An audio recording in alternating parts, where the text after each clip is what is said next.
Naiz irratian, bigarren kafea.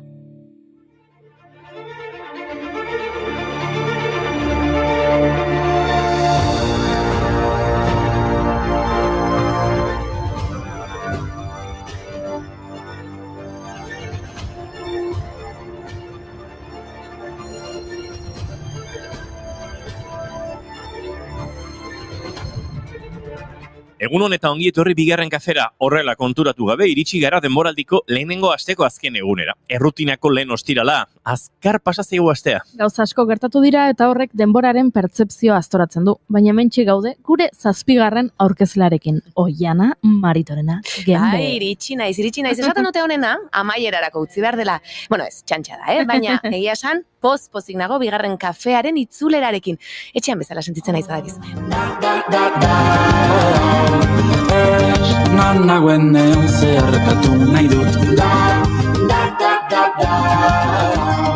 No, la vida egokiak aukeratuz. Etxea itxaron nazazu, denez da itzuliko errepidea. Zalantzarik gabe, la vuelta txirrindularitza lasterketan gertatutakoak markatu du astea. Bizkaiko etapan areagotu egin ziren Israel Premier Tech taldeak bueltan parte hartzearen kontrako protestak. Bide osoan izan ziren elkartasun keinuak, baina protesta giroak goia jo zuen helmugan. Eta antolatzaileek erabaki zuten lasterketa 3 kilometro lehenago amaitzea. Eta sare sozialak aztoratu egin ziren. Oihartzun handia izan zuen azkenean ekintzak. Gazan genozidaren aurkako Bilbon egindako protestek etapa gelditu eta ordu batzuetara Fouad Baker legelari eta ekintzaile palestinarra ere sentimentuak adierazi zituen salaketa horren aurrean. Euskal Herriak Palestinarekin duen elkartasuna eskertu zuen. Nascuda Palestina, nascuda Palestina. Jo no soy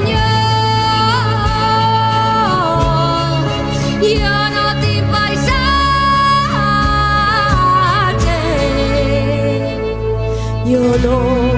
jo no tinc pàtria. And we deplore and we reject and these are not two equal sides.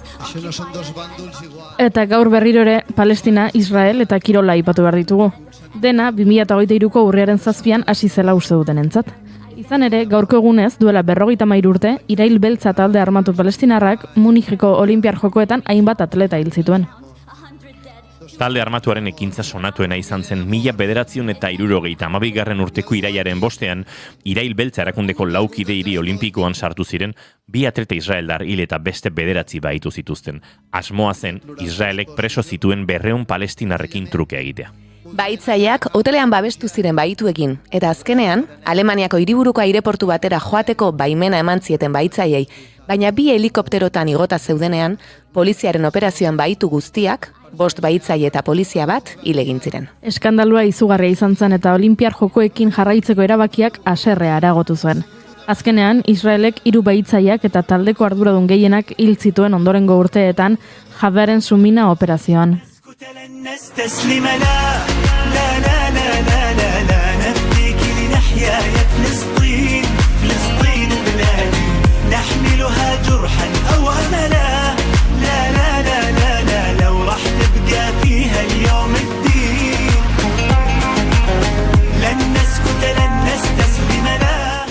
Gogora ekarri nahi izan dugu kirola eta politika etengabe zeharkatzen direlako, naiz eta txirrindulari batzuk kontrakoa esan duten aste honetan.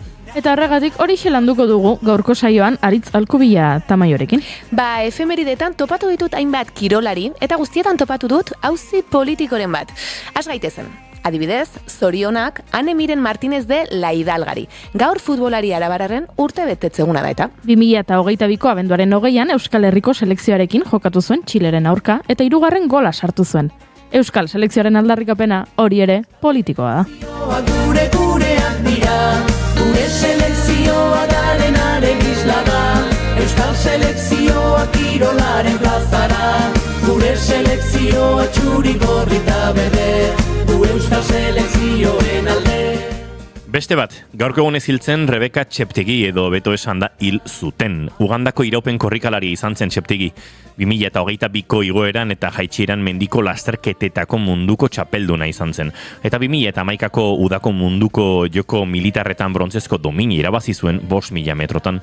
2024ko Paris Joko Olimpikoetako maratoian parte hartu ondoren, hilabeteren buruan, 2024ko iraiaren 5ean, bere bikotekideak su eman zion eta agonian 3 egun egin ondoren zendu egin zen.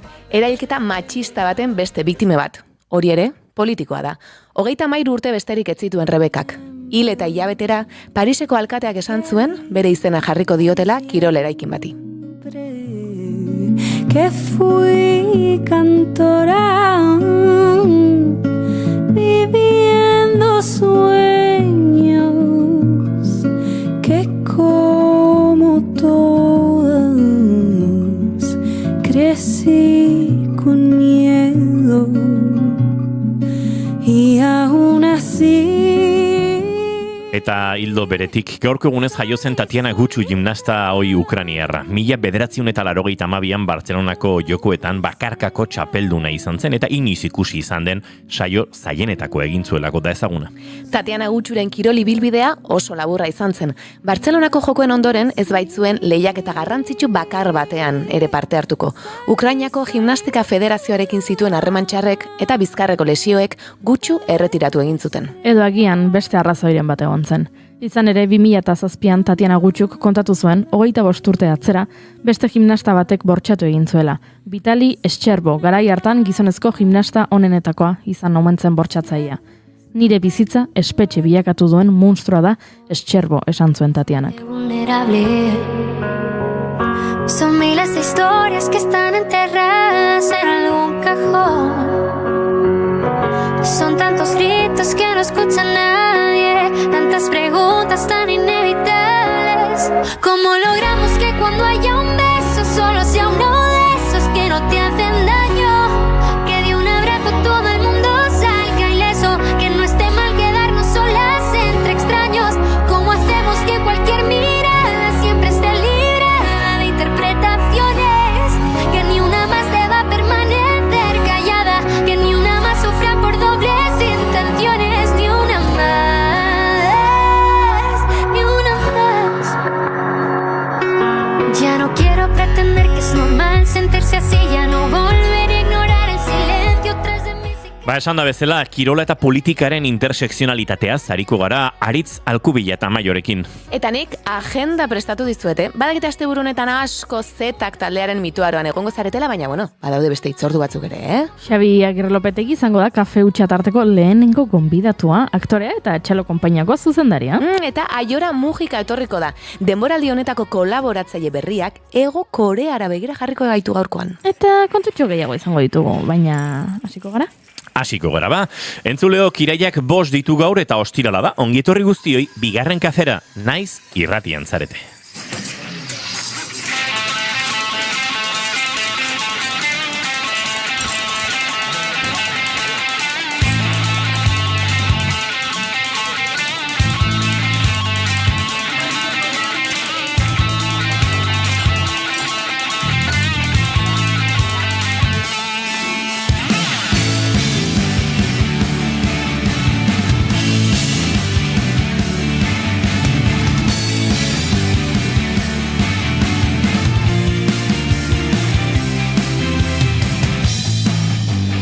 Zuekin entzuleok gure dantzaria, gure aktorea, gure izarra eta gure ostiraletako aurkezle maitea. Hau, Jana Maritorena, genbe, egunon! Egunon, aspaldiko! Zango genuke. Eta zuekin entzuleo Goiuri Ezeizarandia, gaur dantzan horrela pixkate lotxatibili da. Ai, ama. Egunon! Egunon! Izketan ari zaizuena, Inigo Asensio Elurbide, gaur bigarren kafeak 1020 du. Nahiko zenbaki xelebra egin zait, 10 1020. Iraiak 5, goizak 10 eta 18 minutu, gu 3, urrango 2 orduetan zuekin bat egiteko asmotan. Ba, esandakoa, ongi etorri, naiz irratian zaretela, bigarren kafean.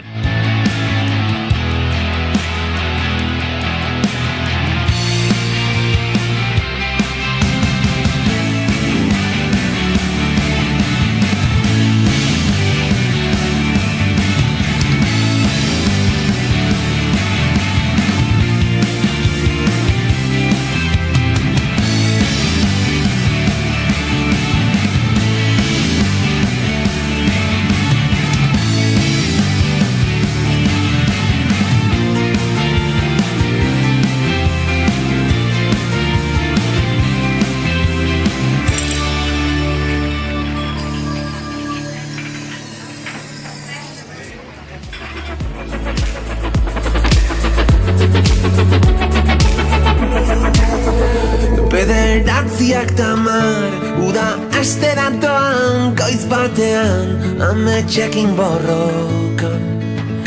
Oeraino eguzkia, talboan norba... Zer duzu, Oiana, Goiuri jasi zaretela mentxutxumutxuka? Ez. Elkarrekin joan ginela mito arora. Begira, Epa. aurreko eta galetin barrezunea, ontan ere bazindoa zen. Gaur bertan. Gaur. Eta sarrera bat eskuragarri du. Horratik, hori Ikusi duzu? Bai, Daukat, horratik. sarrera bat salgai, prezioa ez dut esan, edo... Peloteo truke. Peloteo truke Kiak. gratis. Kiak. Eta oraindik ez dut jaso nik nahi nuen tamainako losintxarik. Iritsiko da, Goiuri. Espero dut. Egun osoa duzu oraindik. Ikusten, Oiana hasiko zitzaizula oraintxe, baina. Bakizu zer gertatzen den ezin detela. Beste, baina biharko naiz. Eta nik ere bizarra dauzkatortik nahi baituzu. Bira, losintxak bota ditzaken horrek. Biharko? Bai? Ba, igual biharko. Gaur ezin duelako. Losintxak ino, hola... Oiana, guapa... Gehiago. Aizu, ze polita Ez. zure soineko hau. Puxkatu indana, ez? Esta neren txiste Ba, hemen kantu zaharrekin, bueno, zaharrak, zetakin kantuak. Zeruan. Oztok ez utzine hitz egiten, Si, kontatzen. Esan du batek iko Egin izan banionik hau Goiuriri, bueno... Azken itza eta atzean utzi dugu jainko paganoa Beriain zaindu sakana Bazile bat, barre bat eta kolpe bat buelta Ba, esaten ari nintzen bezala, kantu zaharrak, zetaken kantuak oso zaharrak ez dira inolaz ere, baina nolabaite, bueno, zetaken lehen kilometroak hauexek izan ziren, errepidean kantuarekin egingo ditugu gaurko lehenengo minutu hauek, eta dagoeneko txatean, badaukagu egun Oiana, ongi etorri, ala, ze ona. Ze polita soinekoa gaur Oiana eta parrandero honena aritzalku bila, Nere maite duta da, badatorrela kulturzaz denboraldi berriarekin, hombre Gorka hemen autobombo pixkat egiten, ondo arizea. Bihar eman eurreguna eta iganden hartzain eguna, Legazpin. Bueno, Legazpin nik lagun asko dauzkat, beraz, besarkadak hemendik eta gozatu asteburuak dakarrena. Udan asko hitz egin dugu, aritzeketanik.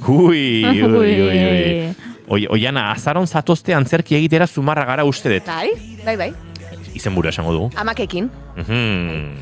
Ole, ni ez noa zetak ikustera. Hombre, Gorka, deskantzatu ere egin barko duzu. Gorkak egin zuen makrokontzertuen aurkako aldarrikapen bat, eta salgai jarri zirenean sarrerak Gorka aserrea agertu zen, eta esan zuen, ez zituela, erosiko.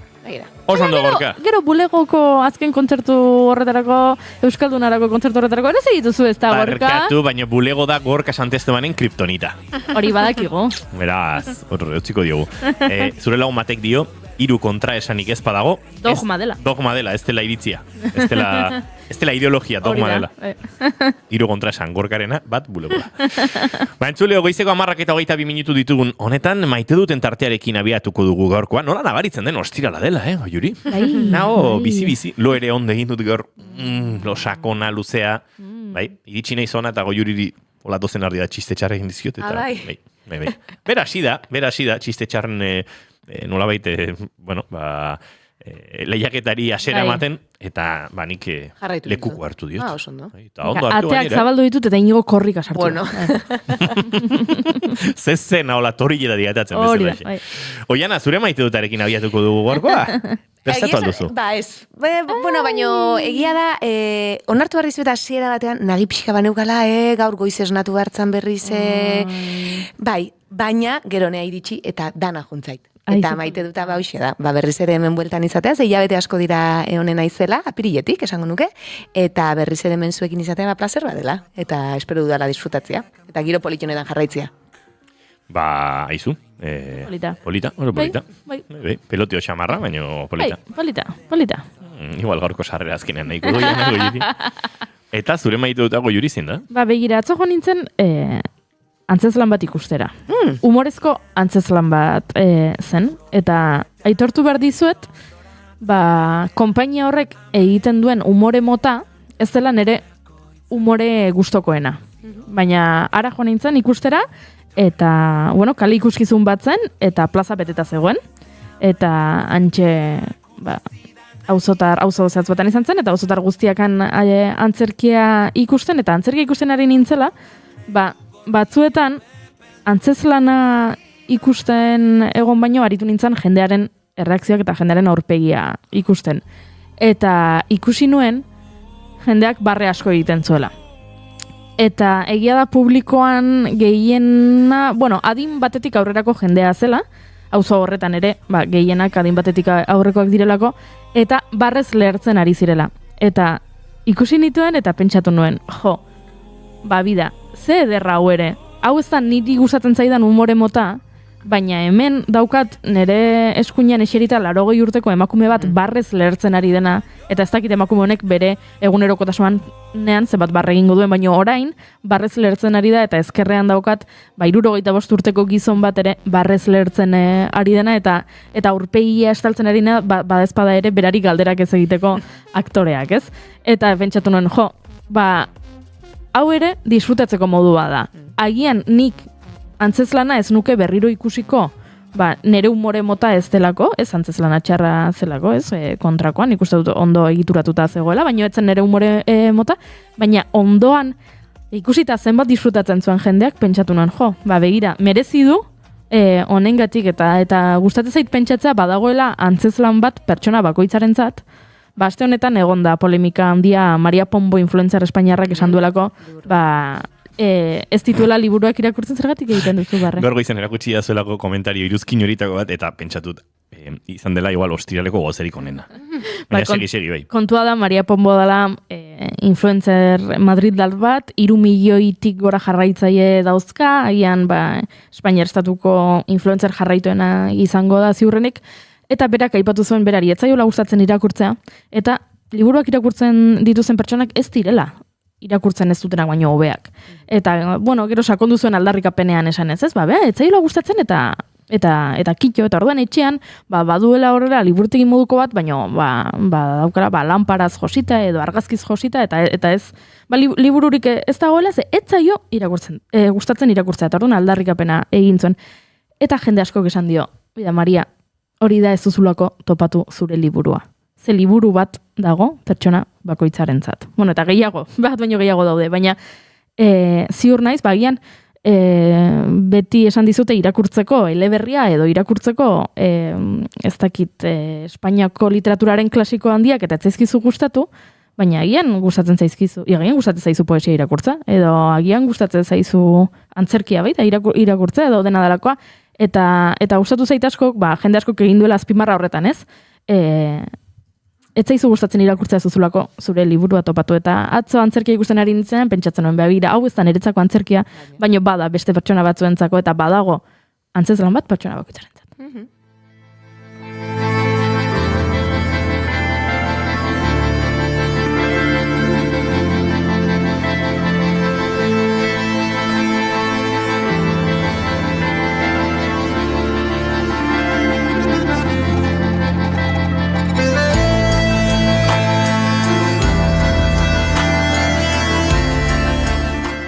Nire maite duta, nolabait atzo amaitu genuelako esanezin proiektuarekin, nire Arantzaberen proiektuarekin, gure disko berriaren nahasketa prozesua.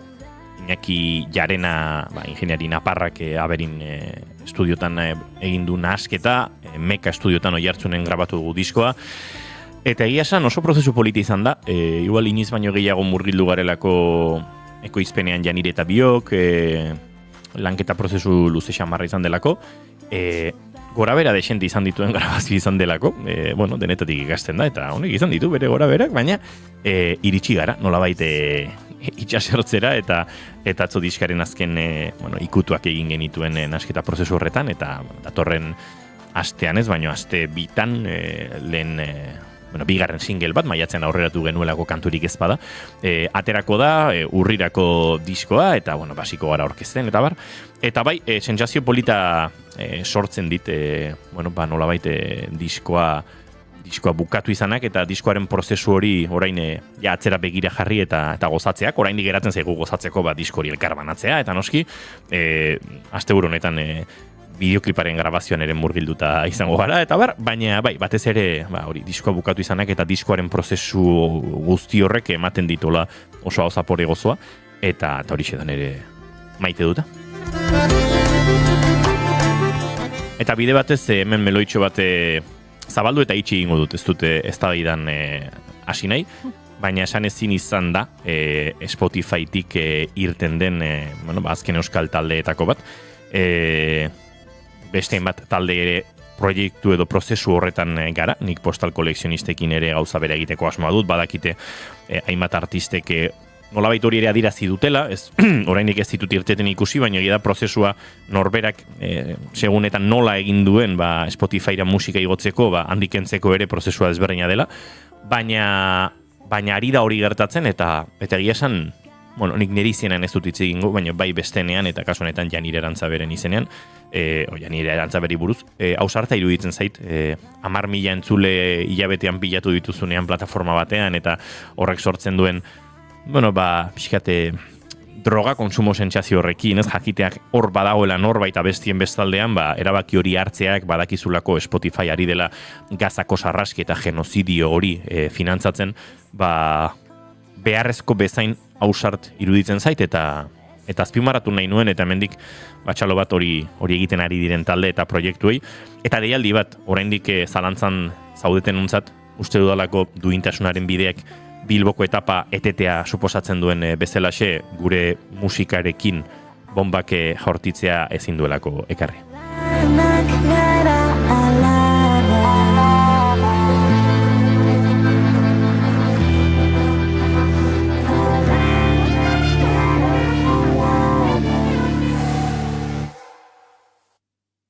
Goizeko 10:30 minutu, bagoaz aurrera oraintxe, hementxe gure ostiraleko 1020. Saio honetan, lehenengo gonbidatu orkestera.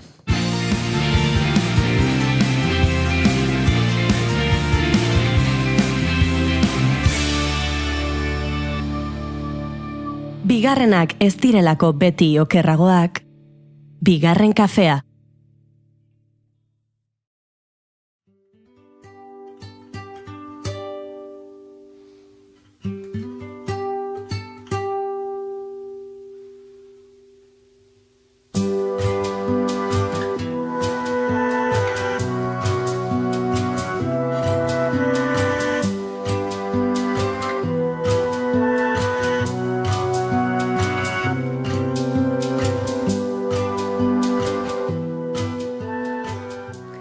Xabier Agirre Lopetegi, legorreta, aktore eta txalo konpainiako zuzendaria.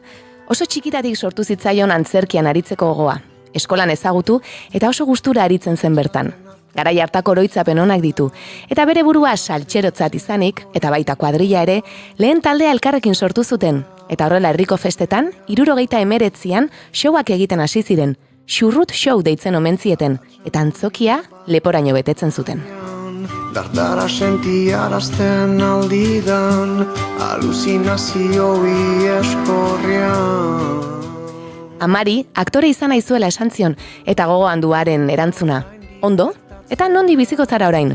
Hori izan da akaso guraso askoren galdera, desio hori entzun dutenean, eta Xabierren kasuan, afizioa, ofizio bilakatu da.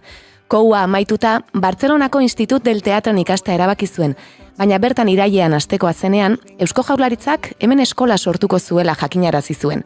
82. urtea zen, hemengo probak egin, eta bertan sartu zen, beste 13 aktorerekin batera. 3 urtez, eskolak jasotzeaz gain, bertan elkartu ziren garaiko aktore ezagun asko. Kontxu Odriozola, Mikel Garmendia, Elena Irureta, Candido Uranga, Inaxio Tolosa, Xabier ume batzen artean, eta ederra izan zen, hain esperientzia duen jendearekin aritzea. Borroskatuan nintzen bainan. Ondoren, ETBren sorreran bertako hainbat programatan aritu zen. Dondon kikilik honen, Bieta baten, Goen kalen, ez ere ezetik sortu hartzen dena garai hartan, eta pixkanaka mundu hau profesionalizatzen hasi zen. Profesionalizazio hori lortzeko bidea izan zen agian, konpainia propioa izatearen arrazoietako bat. Izan ere, 86an txalo produkzioak sortu zuten. Euren hasierako helburua Euskal Antzerkigintzari ikusgarritasuna ematea zen. Lehen obra erakargarri bat nahi zuten, eta Londresen topatu zuten hori. Agatha Christieren Xagu Tranpa. 1952 urtetik Londreseko oholtzan eskaintzen zena. Hemen ere arrakasta izugarria izan zuen, 6 urtez aritu baitziren oholtzan. baita Xabier bera ere, eta 1500 emanaldi baino gehiago eskaini zituzten.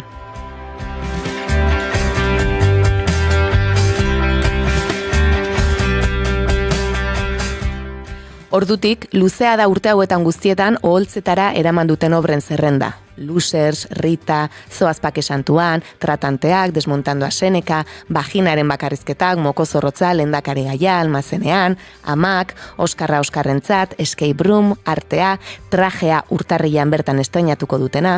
Azken urtetan gainera Euskal Herritik haratago ere badabiltza, beste hainbat lanekin. Juntos, La Coartada, Oleana, Querida Agatha Christie. Eta gaurkoan gurean izango dugu bere aktore ibilbidea eta Txalo Produkzioaken zuzendari eta ekoizle gisa egiten duena ezagutzeko.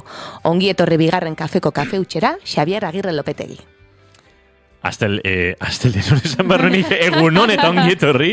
Eskerrik asko eta berdin. Urbildu mikro hortara beldurri gabe, edo mikro razuana beldurri gabe, baina tira, zero Goiuri? Lehenengo aldiz, aste honetan galdera ofizialak egin ditugu.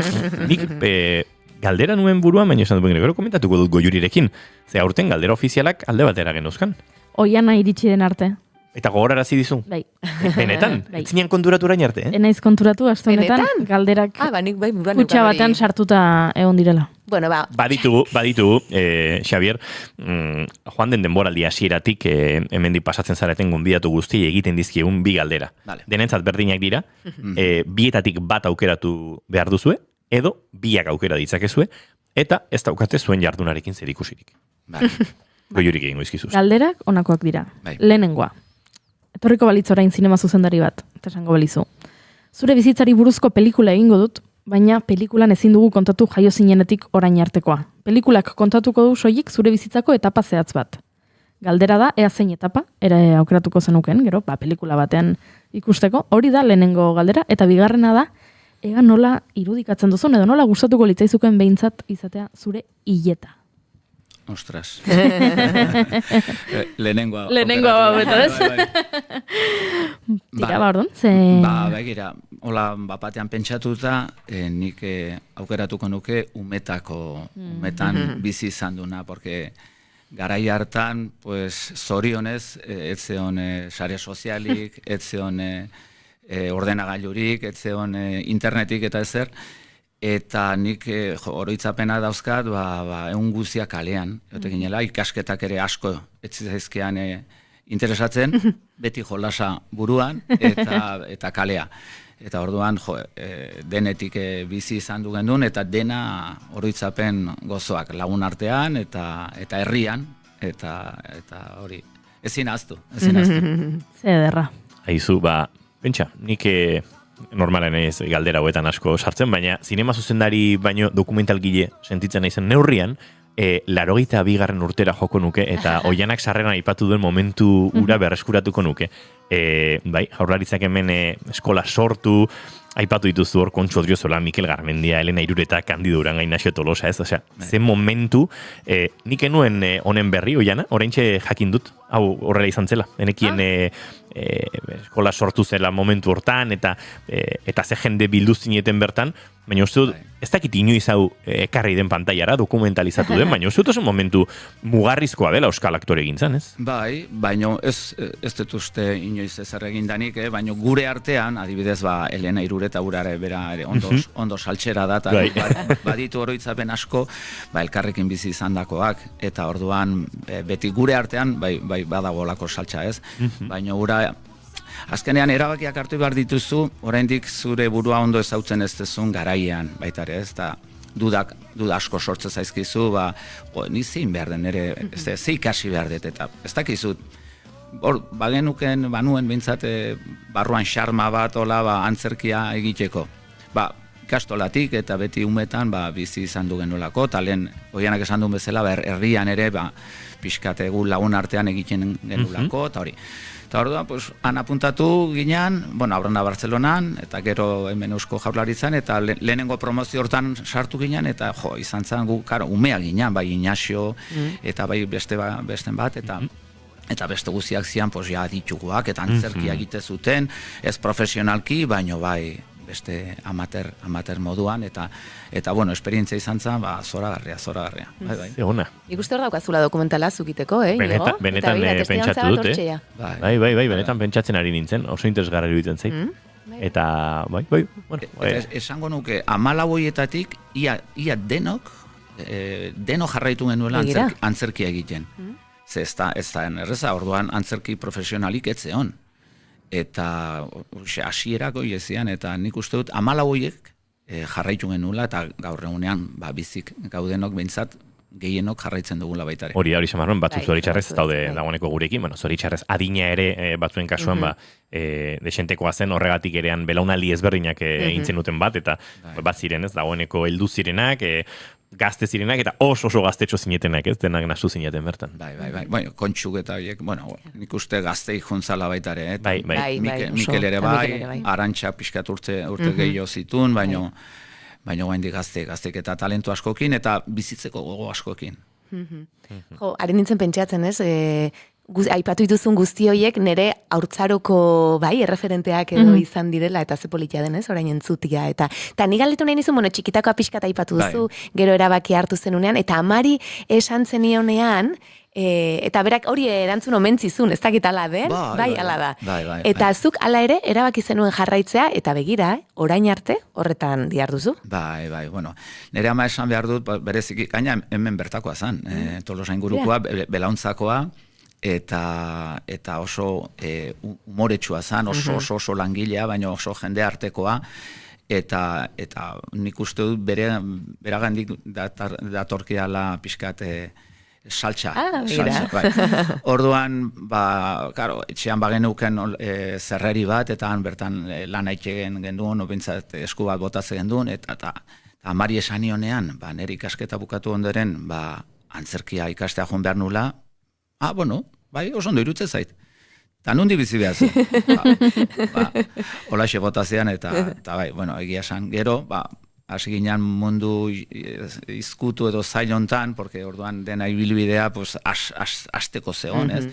Orduan sortu zen Euskal Telebista baita ere, eta pixkanaka, gure burua hortxe topatzen jun ginen, eta taldeak sortzen hasi zian, eta gu elkarrekin bederen bat sortu gendun, da bertan ginen igual 10, 12, 13 pertsona aktoren eskamutilak, eta gero pixkat hori sakabanatzen junda, azkenean erabaki genuen gure txalo konpainia sortzea. 86an izan zen hori. Bai. Eta nik aipatu dut hori Londresen zinetela, eta bertan xagutranpa ikusi zenutela, eta hori, baina konta iguzu pixka, ze hasiera batean, uste dut zerrenda bat egin zenutela ze antzezlan ikusi nahi zen dituzten, eta hau ez omentzeon, baina kasualidadez, sartu zineten ikustera, konta iguzu pixka hori. Bai, hala da. Orduan, pentsatu genunen, txalo sortzea, erabaki genuen, zerbait potentea behar genuela, eta orduan, euskal antzerki testurik ez zeon. Bueno, apenas. Bai. Eta, egin genuen olako zerrenda, zuk esan bezala zerrenda bat, eta guazen Londresea, eta ikusiko ditugu 1, 2, 3, 4, 5, eta emanaldi desberdinak, eta batzuk ikusi genitun, eta inorketzigun nola atentziori deitu, baina euria izun atope, eta eguardiko ordubiak edo lazian, eta pasatu ginen antzoki baten aurretik, eta han demustrap ikusi genuen larratonera, eta alako egualdia zeon, sartuko gea. Eta sartu eta aurreneko sorpresa izan zen, dena lepoaino beteta zeola. Eta eguardiko ordu bitan zen, matine esati dutena. Eta japonesaz beteta, txinoz beteta, jendenak estranjeroak, kanpotarrak eta, bala letxe. Nik inglesa egia esan enun asko ulertzen. Nere semea bitxor hor dago eta parra iten du baino. Egia da, enun asko ulertzen, baino bai sensazioak jaso nitun.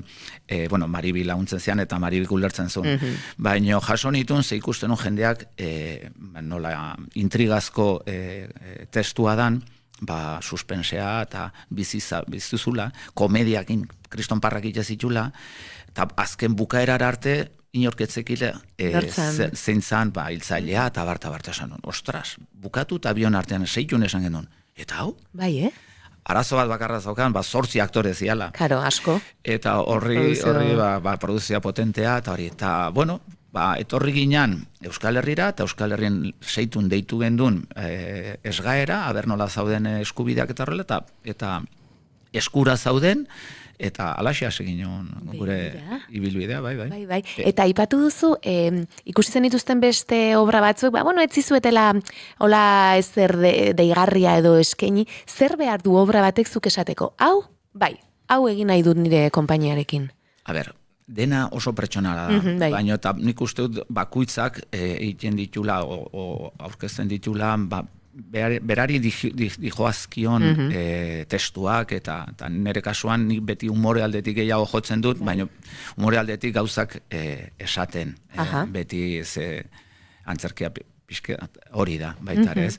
Eta orduan, nik beti umore aldetik jotzen dut. Orduan, ikusten baitezu antzeslan batzuk, izatea dukate oso interesgarriak, eta umoririk gabe, baina esatet, neronek, aurkezteko eta jendeari erakusteko, nahiago dut, beste divertimentu puntu bat izatea. Eta oso kritikoa gauzekin, eta bere zentzuzko gauzak esanez, ez? Eta agian naiz goatzen ze antzeslan ikusi genitu. Baino ez daukat olako oroitzapen honik, eta orduan honekin jo gendun, topatu gendun, eta hauxe izan zen, honek irikizizkigun ate guziak, eta izan zen, loteria tokatzea bezala. Eta orduan errepartu potentea egin gendun, Ane Gabarren, Ramon Agirre, Nine Honi, eta beste 3-4 aktore gehiago, Ramon Bareak zuzendu zuen, Xagu Trampa, euskeraz, egin gendun, eta izan zen, ikeragarria asko gustatu zen, eta gero erabaki gendun, erderaz, kanpoan egiteare bai, eta gu jute ginean, Espainiko zen bazarreta, Kadiz edo Granada, edo Koruña, eta 3-4 urtetan ibili ginen topera. Eta errepartuan zauden Mendiaraz, Agirre, Arrieta, eta antzokiak bete itezian. Bete itezian. Eta, orduan izan zen guretzako hori. Amets bat egi bihurtuta. Gaur egun hori izenak aipatu dituzu ez, eta izenak esaten esan duzu, kanpoan agian, jendeare juten zala naiz izen ez ezagunak izan beraientzat. Gaur egun, uste duzu hori gertatzen dela, edo gaur egun behar dugu jende ezaguna kartelian, eta ordun betetzen da aretoa. Vale. Galdera ona, ze hau zan titulo bat. Eta orduan garai hartan, ikuste dut gaur egun agian gutxiago, baina Agatha Christie garai hartan asko irakurtzen zen mundu osoan. Eta orduan oso erakargarria zen. Gero, bazun bere seilua ere, 44 urte daramatzan, Londresen, pasada, Bai, jarraian, eta orduan Espainira etorri, eta jendeak naizun hori ikusi. Gaur egunean, badaude beste titulo batzuk, oraindik erakargarria izatea daukatenak, titulo gatik, edo autorea gatik, gehiago tituloa gatik. Baina gaur egunean saltzen du naia izenak dira.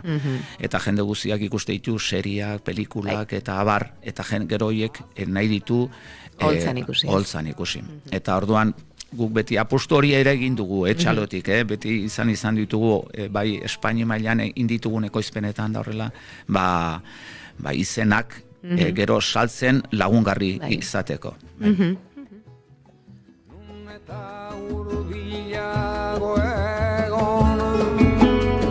Are ulu nago olurra lehenduko.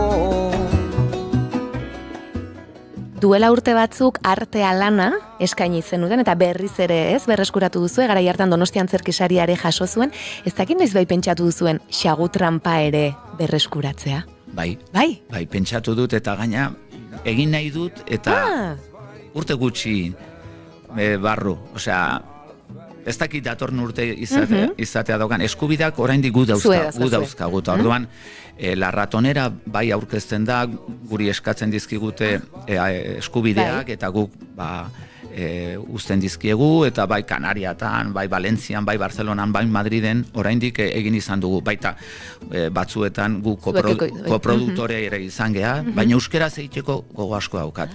Eta agian gustatuko litzake lehenengo repartoa posible izango balitz, Bai, Bai, Han eta Mendi eta ze Ramonekin polita. da lanekin. Baina, hori buruan daukat. Eta estenografia oraindik jasota daukagu Madrideko zea baten, taller batean. Bai. Eta, posible izango litzake, bai. Ai, begira, jungo ginateke ez dago Juri?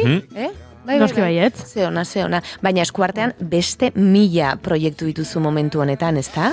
Bueno, a ver, eske, baina asko. mila gehitxo, baina bai, asko, ze azkenean, guk sortzen dezu txalo eta laguntza behar dezu, ekoizpenak ondo osatzeko, bulegoak ondo funtzionatzeko, salmentak ondo funtzionatzeko, eta orduan egiten dezu lantalde bat. Horrek gero konpromisoak ditu. Denai soldatak ordaindu behar dituzu, eta gizarte segurantzak, eta bar. Orduan, da mekanika bat, urtero, eta guk urtero, bat edo bi euskera hutsean egiten ditugu, baita ere, guzor jaio ginanetik, eta gero beste ekoizpen batzuk egiten ditugu erdera hutsean ere, Madriden ekoiztuta, Madriden ensaiatuta, eta albadugu bintzat jende ezagunekin, ez? Eta hori da, baina bai, gure ibilbidea bintzat. Dauzkagu orantxe biran, Carmen Morales, Rocío Durkalen alabarakin, eta Agatha Christie-rena, ez da hori? Agatha Christie-rena hori da. Eta oraintxe hemendik 10 egun barru hasten gea beste ensaio batzuk Paloma San Basiliokin Madriden, eta orduan, Bere momentuan Jorge Javier Vázquezekin ere uste pandemia garaian nahi zinetela zeo. Bai, suerte txarra izan genduen, ze bira ikeragarria geneukan, eta justu pandemia egunen bertan, 2008ko martxoak 13an estrenatzen genduen, egun bertan, Kordoban. Han ginean, eta dena 3 egun dena salduta zegoen, eta dena goitibera juntzan, dena suspenditu zen, bira guzia, eta tal, eta gero ezan berdina izan. Berreskuratu genduen handik urte eta pikora, baino ja, ez zuen uste bezala funtzionatu. Eta nola ikusten duzu pixka bat gaur egungo antzerkiaren panorama hemen Euskal Herria? Hemen jende asko egon denean aipatzen dute batzuek agian konpainia txikiagoak eta izaten dira, baina sortu iten dute sorkuntzan laguntza asko goten dela, baina gero banaketarako ez dutela edo, eta orduan gero ezin holtzara eraman, edo ezin herri eraman beraien lanak. Eta nola ikusten duzunzuk? Bai, eske banaketa oso garrantzitsua da, eta kosta egiten da, oso, porque ez da oso egunerokotasun handia behar du, eta gainean egon behartzea, porque erosi, inork ez dizu erosten. Saldoin behar da, porque gainean merkatuan lan ikeragarri daude. Eta hasi dizian, gaina goen dela urte batzuk ere, Madrideko konpainiak edo, bentsat, baita beren lanak euskeratu eta Euskal Herrian saltzen ere. Eta Katalunian ere, berdin, eta bar. Batez ere aurrantzerkia, batez ere, baino helduentzako ere. Eta orduan horre lan asko ematen ditu. Nola dagoen panorama? Aste honetan egon geha Gipuzkoar talde batzuk bilduta baitare, eta ze muzutan. Eske beti antzerkia dago krisi permanente batean bezala, ez? Baino, denetik lan guziak ere ez dute berdin funtzionatzen. Zuk zure lana eta bihotza jartzen diozu, baino batzuk jendeari bete-betean sartzen zaizkio, eta beste batzuk, naizta berdina eskaini, ez dute bere ibilbiderik izaten, ez? Eta orduan, pixka dana da interrogante bat, inkognita bat. Horregatik, hori bere grazia badu. Ez jakintasun hortan bizitzea, edo, ez? Pixka, adrenalina puntua ere, holtzak bezala xe.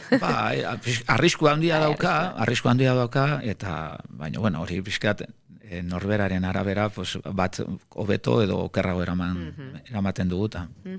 Aipatu duzu, aurrentzako ikuskizunak baten bat egin duzue, baina azken urtetan batez ere helduentzako edo egiten dituzue.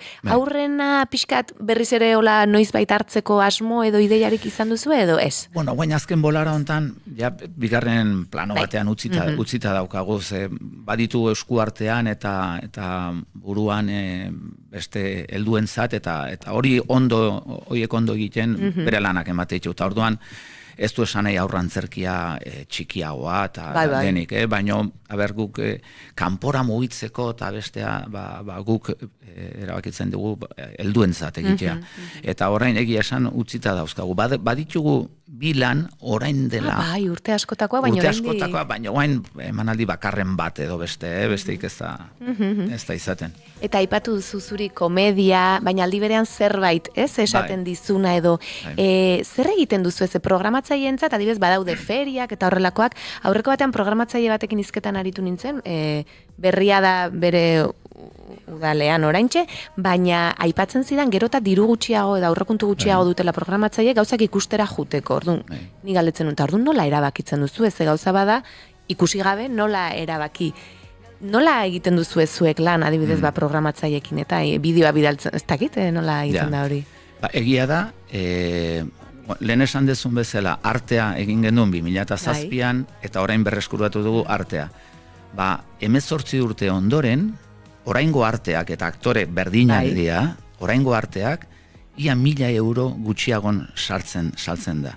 Opa. Bai, ez dute dirurik, programatzaileak geoz eta diru gutxiago daukate programatzeko. Eta ikeragarria da. Eta katxetak... Bai, jetxi urte, beira zenbat urte gainera pasa diren, eta zenbat igoko zen berez... Garai hartan, 2007an, antzoki askore faltazian, guk lan asko egiten gendun frontoietan, polikirioldegitan, eta bar, eta, bueno, guain, ja, pixkate, ja, osatuago dago zirkuitua, eta hori, baino katxetaren kontua hola da. Gero nola egiten dugun salmenta, ja, urte asko dara matzagu, eta asko konfiantza ere badute. Eta ez badugu asmatzen, bete-betean esatiko gaizu, hau ez zait gustatu, tal, baino, bueno, konfiantza horrek asko balio du, eta gero, aliketan material politxenak egin, kartel politxak, dosier politxak, eta bar. Kuriosidadea daukat, txalo izenari buruz. Ez dakit beti edo hasieratik jakintzen uten izena zein izango zen, buelta asko eman ote zen izkioten edo... Buelta asko eman genizkion, porque zan utxetik sortzeko zerbait, ez? Eta buelta asko eman genizkion, eta esan behar du baitare, konfiantzako lagun aktore bati ere sanion, sozio izan nahi otezun txalokoa baitare, ez? Eta, karo, garai hartan esan zuen, ez dut alakorik nahi. Ez dut alako saltxik nahi, eta buelta asko eman genizkion, bai, eta duda handikin, eta baina, bueno, azkenean txalo topatu gendun, eta bueno, guain bintzat gustora, oze. Bai.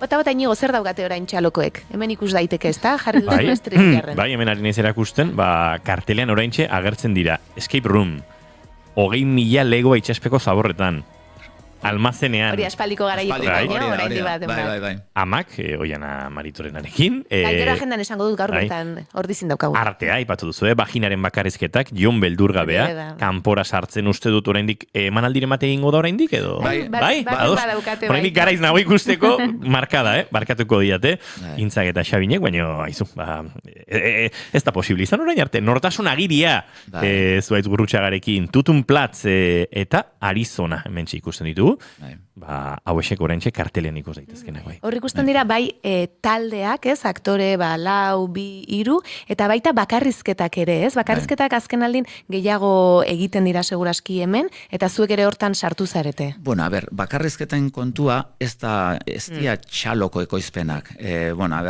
Azkenean, bai Tutun Platz, Jon Plazaola eta Nortasunagiria, Zuaitz Gurrutxagarekin lagunak eta etxekoa dira, eta orduan ideia eta beraienak dira, ekoizpenak ere kasi bai, kasi bai ez, beraienak dira, eta gure laguntza daukate salmentarekin eta mugitzeko kontu guzti horrekin. Badaukagu proiekturen bat, bakarrizketa bat guk sortzeko, baina, oendik berde dago eta ezin kontatu.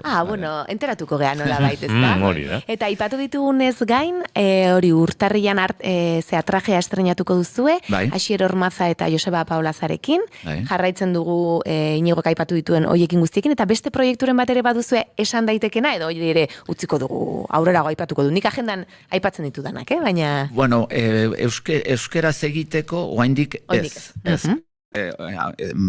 aurkeztuko dugu, nahi dugu maiaza buelta hortan, baina oraindik ez daukagu guztiz. Bai, erderazkoa badaukagu eta datare bai, datorren urteko azaroaren 15ean edo, eta da pixkat inolvidable izena da, erderaz, Espainian, Madriden, eta baita ere izango da Carmen Morales,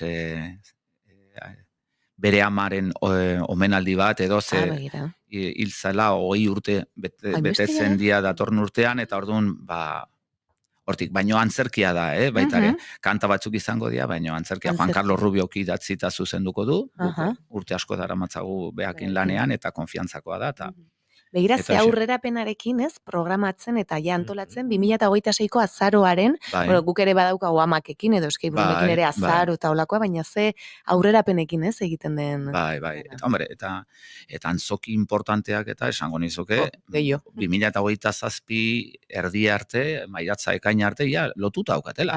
Bai. Produkzio handiak, eta ez gureak ja bastante txikiagoak, eta horrela, baino produzio handiak eta, bai. Antzoki importanteak, bai, Euskal Herrian eta Espainian, bai, gehienak osatuta daukate programazioa. Ez dakit boletina sartzen. Bai. Bagoaz estudio zentraletara azken ordukoaren bila, malen frantsesen arnaiz bertan dugu eta, malen, egunon. Zaitugu entzuten malen, maiguzu segundu bat, baina ez dugu lortzen zuen zutea, jarraitzazu probatzen mesedez mikrofon hori, nolabait lortzen dugun. Ez daukagu momentuz audio hori bertatik, jarraituko dugu tartetxo batean Xabi Agirre Lopetegirekin, berare segituan agurtu beharko dugu, eta saiatuko gara gure konexio hori Donostiarekin berreskuratzen, oiana, aurrera, jarraitu. Hola, galdera pare bat, eta gero bat gustatuko litzake bukatzeko, euskaratzen direnean testuak, askotan ekartzen duzu, Bartzelonan sortutako lanen bat. Euskaratze lan hori nola gauzatzen duzu edo pixkat nola izaten da edo? Bueno, gure mekanika aspaldikoa, Ramon Martin Agirrekin egiten dugut, ondo ezatzen Martinekin, eta urte asko dara matzagu behakin, eta oso gustora gaude. Gaina behari ere asko gustatzen zaio antzerki mundua, gurekin lanean dago urte askotan, eta itzulpenak egia esan beak bere grazia beti jartzen dio, eta aktorentzako oso lagungarri da. Ze iten balin badezu itzulpen oso teknikoa eta hitzez ez dakiz zer, gero hori aktore batek botatzeko kosta egiten da. Orduan, mekanika hori ondo manejatzen du Martinek, eta guretzako Martin oso lagungarria da. Bai. Eta oso atsegina, eta gaina gero entxeguetan bertan egoten da, eta gero ere ez dut uste denik hitzez esan behar da dagoen bezala, orduan horrek ere askatasun, eta joaten da gauzatxek. Eta nik nahi nun lotu, ez dakite orain tartetxo hontan, Goiurik lehen egin duen planteamendu horrekin, badago antzezlan bat bakoitzarentzat, eta hala bada, zein izango litzateke zurea? Bomba, nik enuke jakin gorantzeten, baina beste egiten duten. Ostras, ez dakit, ez du sekula pentsatu, baina pentsatu nahi dut badagola antzeslan bat bakoitzantzat. Beti erreferente bezala gelditzen zaiona, edo barruan zerbait berezia sentitu duna, hau ikusi ondoren, eta horrela. Ez dakit zein esan. Bueno, oroitzapenak izan da, xagutrampa hor dago, hori ez inkendu. Gainera, nik xagutrampa aktore bezala ere oso gustora egiten nun, porque gure lan egitetik aparte jasotzen nun ikusleen reakzio, pixkat beldurtuta zaudenean, atentu zeudenean, farra egite zutenean, eta neti daukan, oroitzapen handiena agian hori. Hori izango litzateke. Eta zuk oholtza berri zapaltzearena edo, ez dakit hori, xagutrampa ingoz bazenute, zuere horrengo zinateke, ez? Bai, baina baukat gogoa, porque beti tiratzeit eta guendala gutxi ikusi nun berriro, almazenean, Iker Galartza eta Zuaizegin, eta ikuste ditut bi aktoreak lanean, hala, disfrutatu arazten ikuslei eta esatek, zen bidia emateiten, eta gustora ingo nuke zerbait Ikerrekin da, eta bai, gustatuko litzaiak, unen batean, Horre ongo da agian. Bai. Bai. Zerbait egingo du, seguro. Begira. Noiz ez dakit, baino. Iritsiko da. Aizue, iristen denean aitzaki berri izango dugu, Xabil Agirrerekin. Barkatu. Baina hoiana, escape roomen zerbait eite dut, baita. Bueno, claro, ez nun, bazpare esan dut, igual spoiler edo zerbait. Bai. Barkatu. Ez. Egia da, kartelean agertzen da zure parte. Bai, orduan egia da. Xabi Agirre Lopetegi, mila esker gaur gurekin kafe utxartzeagatik, eta esan dakoa, aitzaki berriak ere topatuko ditugu etorkizunean, beste bigarren kafe bat hartzeko. Vale, eskarrik asko zuei. Babago azorin bai estudio zentraletara azken ordukoaren bila, antxe Malen frantsesena lankidea, eta orain bai, Malen, nahi duzunean. Kaixo entzule eta kaixo hor bigarren kafea antzobeten guztioi. Azken ordukoetan, Jose Manuel Álvarez, atzerri ministroa, Israel Premiertek taldea Espainiako bueltatik kanporatzeren alde agertu da ostegun honetan, baina erabaki hori ez da gokiola gobernuari argitu du nazioarteko txirrindularitza batasunari baizik. Radio Nazionalen egindako elkarrizketa batean, baieztatu du hori, talde hori bueltatik kanporatu beharko litzatekela uste duen galdetu diotenean. Ulertzen duela eta bera ere horren aldekoa litzatekela esan du ministroak Israelgo taldeari buruz, Silvan Adams, enpresaburu kanadarraren jabetzari buruz. Badakizu, erabaki hori ez dagokiola Espainiar gobernuari, nazioarteko txirrindularitza batasunari dagokiola. Beraz, Espainiako gobernuak ez du zerikusirik izan parte hartzean, azaldu ministroak. La Vueltak tentsio handiko uneak bizi izan ditu Israelgo premiertek taldeak lasterketan parte hartzaren aurkako protestengatik. Batez ere, asteazkenean Bilbon helmugan kaosa sortu eta helmuga neutralizatu behar izan baitzen. Baita Nafarroako zenbait herritan, Irunberrin adibidez, zigaro aurreko egunean ere. Kantabrian ere tentsioa izan zen ostegun honetan, beraz, ikusiko da ea gaurko etapak zer dakarkigon. Hau da guztia oraingoz eta bigarren kafearekin uzten zaituztet. Eskerrik asko Malen frantsesena, eguerdiko 12etan informazio gehiago hementxe naiz irratian, bigarren kafe hartzen jarraituko dugu, eta tira, azken orduko honi oso lotuta gure urrengo kolaboratzaile, eta gure, bigarren kafeko lagun eta kide den Aritz Alkubila eta Maiok dakarkiguna, eta ezertan hasi aurretik, hemen konfigurazioa jarri barritu behar bezala. Aritz Alkubila, egunon eta ongi etorri aspaldiko. Kaixo, egunon. Zelan dana hortik. Ertikazu? Ni ondo, udata gero indarrarekin berriz bueltatzeko. Aritz Alkubila parandan ibili dela, mito bat da edo realitate bat da? Mito bat da. Egon naiz uda osoan lanean, lan, gelditu gabe, eta ja, oin parrandarako gogoa badaukat, oraindik ze egon naiz atope, benetan, uda hontan egon naiz. Egon naiz lanean, baina, bai, atean naiz baita. Ere Mateon gozan, hor parrandaiteko seguru. Zu topatu duzu? Instagram storyren bat ikusi dut Aritz Alkubilarena, txosnaguneren batean, hori esango dut. Gauza horiek ez diaigo behar. Dana esaten da bestela, dana badakigu Alkubila. Bueno, edo bai, ez? Zergatik ez da txarra. Hori da.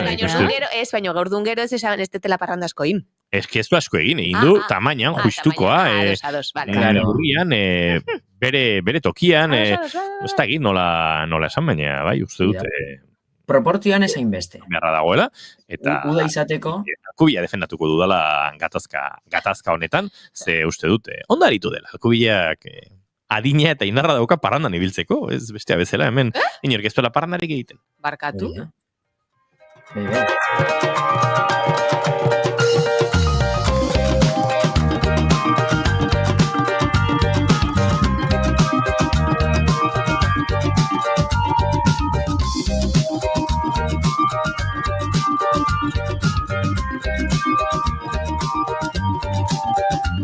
Oso trebezin gatzen hemen ezabatarri nundan Zubeterik isotzaitzia Leki unia bestiak alizan itzen eriotza begi eta mizi ederreko baten amesten Oso trebezin gatzen hemen ezabatarri nundan Zubeterik isotzaitzia Leki unia bestiak alizan itzen eriotza begi eta mizi ederreko baten amesten Goizonta Palestinako herri txiki batetan hau batzitzen delarik bere aman besu eta Indio hontako handiak irratzatzen meio piantzen materna salerretege Hela betia, ondeskatitxo gintzazi zurean Aritz Alkubilarekin aipatu dugu lehen ere, kirola eta politikaren arteko, eta gizan mugimenduen, eta gizarte mugimenduen arteko arrakala edo elkargune horietan ariko garela aurten, eta Alkubila, lehenengoa, hola, danba aurpegian jarri digu errealitateak bila ibili behar izan gabe.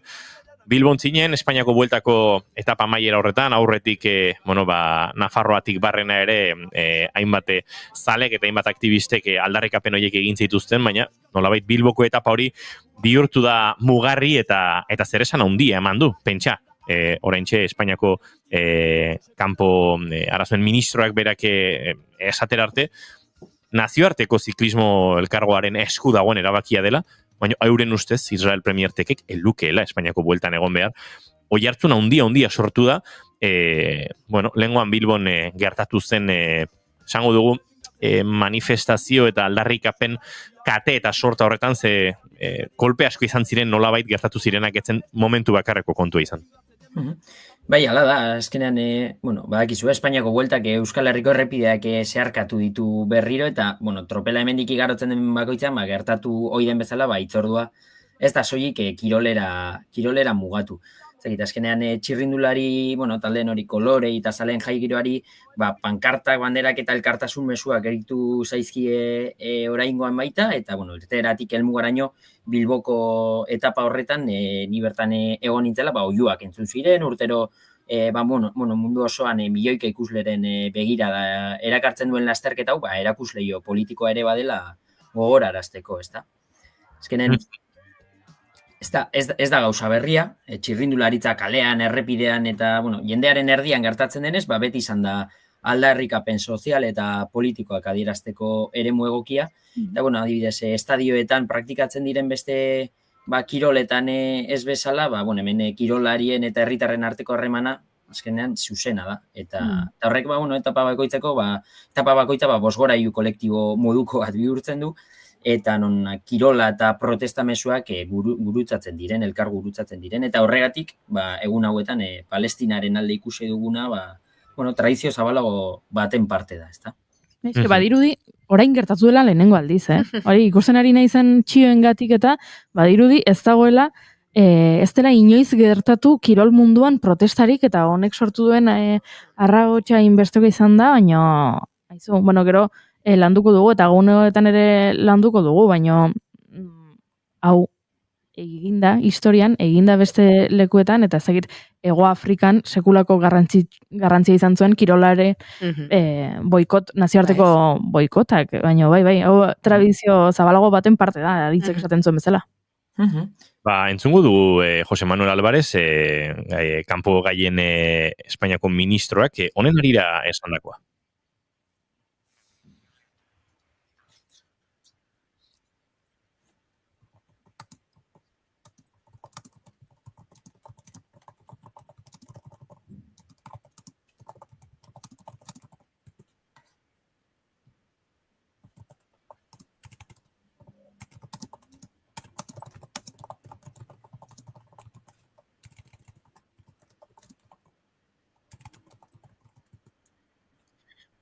Hauxe, 24 orduko Radio Nacional de España, 24 horas katean egindako elkarrezketan, Europar Batasun Kooperazio eta Kanpo Gaien Espainiako ministroak, Jose Manuel Álvarezek esandakoa, nolabait, ulertezagun, eta uste dut, garrantzitsua dela, batzuk ulertu ez duten zerbait dela, Bingen Zupiria, Eusko Jaurlaritzako segurtasun sailburuak lehenguan adierazpen batzuk egin zituen, uste dut, ankerkeriaren mugan, esanez, ez zuela ulertzen, nola EH Bilduko hainbat ordezkarik txalotu zuten eta harrotasunez adierazi zuten euskal gizartearen jarduna.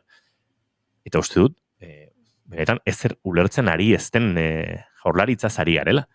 Pentsa, ze nolako eragina izan duen, eta sartuko gara, ze aritz bertan izan zen, sartuko gara nolabait aztertzera aldarrikapen hoien indarra, dagoeneko hainbat taldeek, txirrindularik, politikarik, kazetarik, Espainiako ministro batek, presio hori osatu dutela, esateko,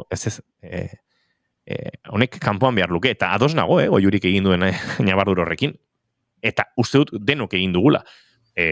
Aurten Frantziako turraren kontakizunen ere egin genuen honen inguruko osnarketa bat, eta guk erabaki genuen gauza txikia baldin badere, kontakizunean Israel Premiertek taldearen izen hortatik Israel ezabatzea. Egin genezakeen gauza txiki hori zelako, baina Israelek behartzuen uziko lehiakeretatik kanpo aspaldi. Ziurrenik, sortu zen unean ere, nik gogoan dut, Ordiziako klasikoan duela 7-8 urte, hainbat aldarrekapen eta honen aurkako egitasmo ere izan zirela. Bereziki azken urte terdi honetan gauzatzen ari den, genozidioa aintzat hartuta, uste dut, zinezkoa dela. Eta aritz uste dut, horari ginela ez, kirolaren garrantzia, eta bueltan gertatu den honek, zenolako oihartzuna, zenolako lehen lerroan jarri duen gatazka hau, naiz eta gatazka osoaren zatitxo bat besterik ez den Israel horregotea, baina garrantzitsua da, Israel ez egotea bueltan. Bai, ala eta gainera, harrigarria da edo, ez daki harritzen gaituen ala ez, baina hori komentatu esuna, nola da posible Eusko Jaurlaritzak eta izan duten jarrera hori, Manuel Pradales baita beste egunean komentatzen onartezina dela, eta inkluso Euskal Telebistatik egin zen, nik justo etxera heldu nintzen, eta teleberria jarri nuen da, ostras, esan nuen, hau harritzekoa da, zenolako, nola ari diren hartzen gertatutakoa, eta gero, maila internazionalean, zenbateko mezu positiboak jaso dituen Euskal Herriak eta Euskal Zaletuak eta Euskal, horra aldarrikatzen egon zen jendea, eta zenbateko, hori, zorion mezuak edo nolabait esateko jaso ditugun, plano internazionaletik, eta hemen bertan etxean zenbateko, ez dakit, mezu negatiboak edo zenbateko kritika, ez da? Eta, hori harritzekoa da, baina bai, erantzunak izan dira beste, kanpotik ere, eta adibidez, Euskal Telebistakin egiteagatik diferentzia hori, Ernest Riveras, ez dakite entzun duzuen, Radio Televisión Espainolako kasetaria, zelako, irakurketa egin duen honen inguruan, eta berak aipatu du nola, hori, Televisión Espainolak nola ez dituen, o ez duen momenturen batean, inolako kontrolik egin, edo inolako zentzurarik egin sartutako irudietan, ez da? Eta, hor ikusi ditugu Palestinako banderak, eta asfaltoan jarritako mezuak, eta, lasterketan benetan gertatu zena filtrorik gabe transmititzearen alde egin zuen berak hori Radio Televisión Espainolatik, eta gero gurean zelako erantzuna ikusi dugun, ez da? Hori harritzekoa da. Oso harritzekoa da, eta gainera Ernest Riveras berak aipatzen zuen nola Bilboko etapa horren irteeran mobilizazioen bozera maileak alako mezua irakurri zuen euskaraz, berak ala esaten du, eta nola hori RTV-ek mundura edatu zuen, alegia, seinale horren audioa ere entzute albidetu zuen eta edatu zuten, eta uste dut kasu honetan arrazoia duela Ernest Riverasek, uste dut, Televisión Espainola egiten ari den kontakizunaren eta errealizazioaren nolait kudeak eta etikoa ona izaten ari dela, eta gainera Ernest Riveras gehiago guzti da, hori guztia azaldu eta gero, eta esan eta gero hau guztia egiten ari gara ezer zentsuratu gabe, gainera uste dut lukela egon behar talde honek hemen lasterketan, eta bai, uste dut garrantzitsua dela, eta baino bai da paradogikoa, aritze, gurean ze jarrera, gizarteak eta ze jarrera instituzionalki, eta aldiz Espainiar Estatuaren telebista publikoak jarrera, nolabait,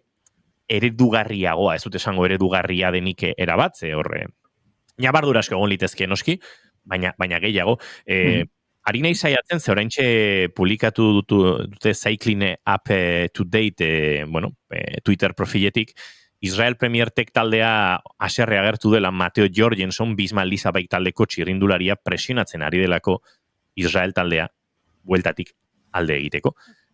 Nunbait horrela publikatu dute, is he the king of the Vuelta, beralda, bueltako erregea. Mezu pribatuak omen dira, nolabait Israel orain publiko egiten ari direnak, barne mezuen WhatsApp talde batean, eta oso aktibo meldabil Jorgensen hau eskatzen, eta nunbait Daryl Impey, ziklista hoiak esan du Jorgensen dela indar gehien egiten dagoena Israel etxera joateko. Jorgensenek berak hori salatu du, barne mezuak publiko ez direla egin behar, baina bere iritzia barrenean hori izaten ari da, eta, bueno, hau ere, nolabait azken ordukoa, eta pilpilen dagoen gai bate bada, badaude ziklista batzuk, nolabait duintasunaren aldean daudenak, Peio Bilbao hori ikusi dugu egun hauetan, nolabait errexe aldarrikatzen egin beharko litzatekeena, eta beste batzuk berriz, bueno, esango nuke inozokeriak esaten ibili dela. Bai. Bintzat, garaipentxo bat bada bertan, adibidez, tropelean dauden kirolariak horren alde edo horren inguruan baita hitz egitea, ezta? Hori bai badela garaipentxo bat, bintzat, gure mundutik haratago baita heltzen direla mezu horiek eta kirolariak planteatzen dituzte ideia batzuk eta hori baita aldarrikapen horiek hori hartu nahi izan dutela esan nahi du, ezta? Eta nabardura bat, aipatut Darrell Impey ziklista hoia eta Israel taldeko zuzendaria. Paradoxa, Hego Afrikarra da Darrell Impey. Lehen aipatu dugula Hego Afrikan ze garrantzi izan zuen nazioarteko presio horrek eta bestelakoek, horrela gertatu da. Aritz, bertan izan zinen zu eta pixkat jakinaiko genuke nola bizi izan zen nuen han gertatzen aritu zena. Bertan egon nintzen, eta ezta? Entzuten duzue? Hori, bertan egon nintzela, esan nuen, behin buelta hemendik Bilbotik pasatuko dela, eta justo aurreko egunean Nafarroatik Euskal Herrira heldu zen, eta, mugimendua egon zen, eta hainbat herritan, aldarrikapenak eta egon ziren, eta argi zegoen Bilbora helduko zenean, jaleotxoa egongo zela, hori argi geneukan danok, eta, bertara joan nintzen, eta, hor egon nintzen, jendearekin hitz egiten eta, batez be, entzuten zena, hau da, Inigo, jarri horre, zelako iskanbila zegoen hor.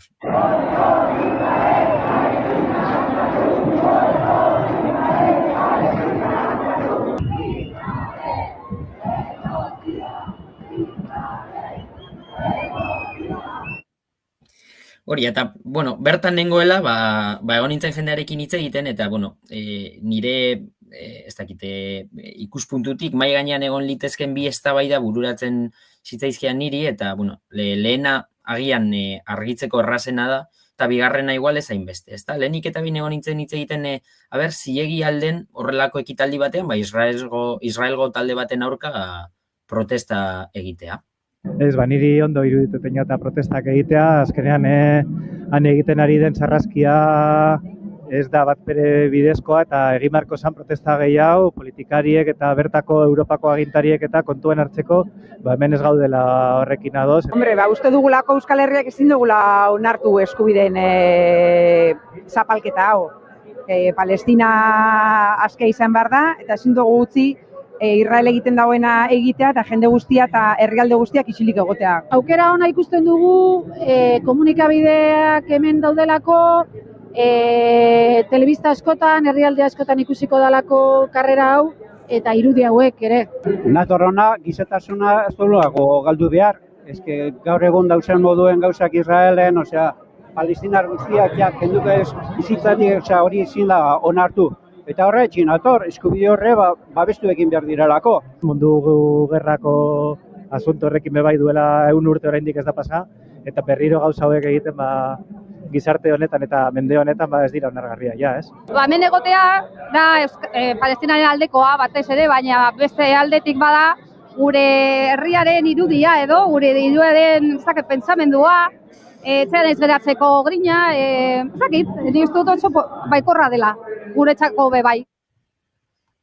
Hortxe, hainbat testigantza sorta, Aritzek bildu zituenak, eta, uste dut Aritz garbi dagoela han zegoen jende asko, ideia hauek azpimarratzen ari zela, batetik, sarraskionen aurka egin dezakegu, baina bestalde, herri honen irudia, ez? Niretzat garrantzitsuena, hainbat ahots bildu ditu hor Aritzek eta aipatzen zen, hemen telebista asko ongo direlako, eta orduan estrategikoki interesgarria delako, bestetik, gure etxean ez geratzeko grina, baina niretzat ezagit 3. edo 4. elkarrizkeratuak esan duna da garrantzitsuena, esan dula gizatasunagatik.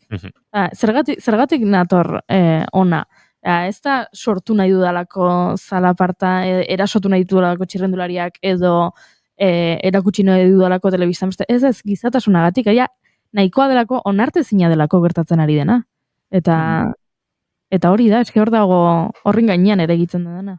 Ba, eske azkenen da gai bat, politikatik, ulertzen dugun politika edo partidismotik dagoena, modu batean giza eskubideak direla, ezta? Eta, claro, jendak esaten du, kirola politizatzea da, eta nik kirola politizatzearen alde nago, hori argi usteko, baina eske hau ez da politika, hauek dira giza eskubideak eta gauza basiko batzuk gizatasuna, ezta? Jabardura hori ere garrantzitsua dela, ez? Nire ustez bai da politika, giza eskubideak politika direlako, bai da ziurrenik alderdikraziatik edo alderdien politikatik nolabait egon daiteken eztabaida bat, kasu honetan, baina bai da erabat politikoa.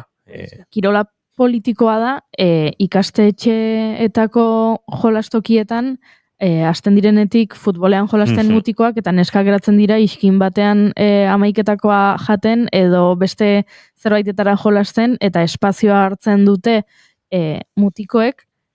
Momentu horretatik, 6 urte dituzten umeen futbol partida inusente batetik hasita, kirola beti da politikoa. Bai, eta gero, kontenoki behar dugu, kirola oinarritzen dela, erabaki politikoetan, oinarri ekonomiko politikoetan, kirolak duela oihartzun ikaragarria, eta oihartzuna eta boterea politikoa da, egin genezake, kirolaren dekonstrukzioa eta bere atal guztiak lirateke politikoak. Eta azkenean talde bakoitzak ordezkatzen duenean herrialde bat, hau ez dira joko olimpikoak, ez? Ez doa, ez dakit, bingego Danimarka ordezkatzera la vueltara, ez? Doa, bere taldearen izenean, ez Danimarkako selekzioaren izenean, baina zuzuazenean, Israel Premiertek izeneko talde batekin, talde hori sortu duenaren helburua da Israel ezagutzera ematea.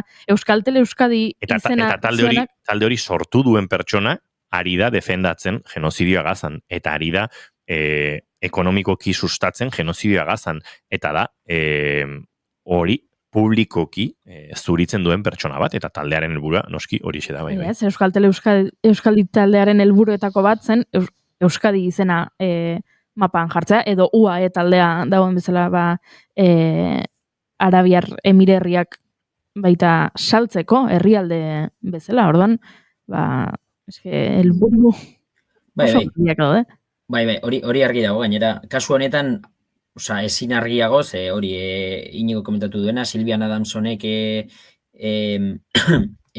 talde, Israel Premiertek taldearen burua, basikamente sports washing egiten ari da, eta hori da euren helburu nagusia, eta berak esan du, hala da, Israelen irudia plano internazionalean garbitzea da, talde honen helburua, orduan.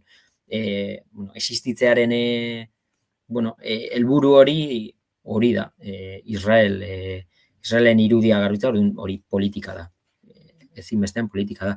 Eta beste alde batetik, nik behintzat ez nuen zalantzarik, galdera horri ezitzaiola, beste erantzunik emango, eta, jakin nahi nuke, gero, hori da nire pentsamendua, baina zema denbora egon zen ETV-ko erreportaria, gero, teleberriaren azalean jarri zituzten erantzun horiek aurkitu zituen arte, ez? Sozialetan irakurri dudana da, ondoan zegoen pertsona batek jarri duela. Ez dakizu zenbat kostatu zaion kazetariari horrelako iruzkinak jasotzea, Eta, uste dut ez, konbentzituta nago, eta komunikazio ikasi dugunok, deontologia ikasi dugu, eta epistemologia ikasi dugu, eta komunikazioaren zuzenbide ikasi dugu, eta aparte, irizpide eta politiko bat badaukagu, kazetaritza, ez da, eta hau badago saldi bat oso mitikoa, ez da euria egiten duela esatea edo ez esatea, da kanporateratzea eta begiratzea euria egiten duen. Parekatzea iritzi publikoak, kazetari horrek eta edabide horrek, ITB kasuntan egin zuen bezala, baldin eta 100 lagunetik 3 eman dizuten iritzi bat eta 97 beste bat, ez da kazetaritza egitea. Alde eta kontrako iritziak daude, gezur bat esatea da.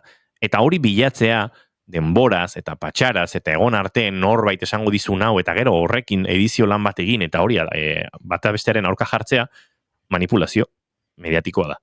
Eta hau esan egin behar da, eta hori egin du ITB kasu honetan, kazetari horrek bere kabuzera baki edo bere gainekoen presiagatik egin duen ez dakidan arren, baina gauzak garbi izan behar dira.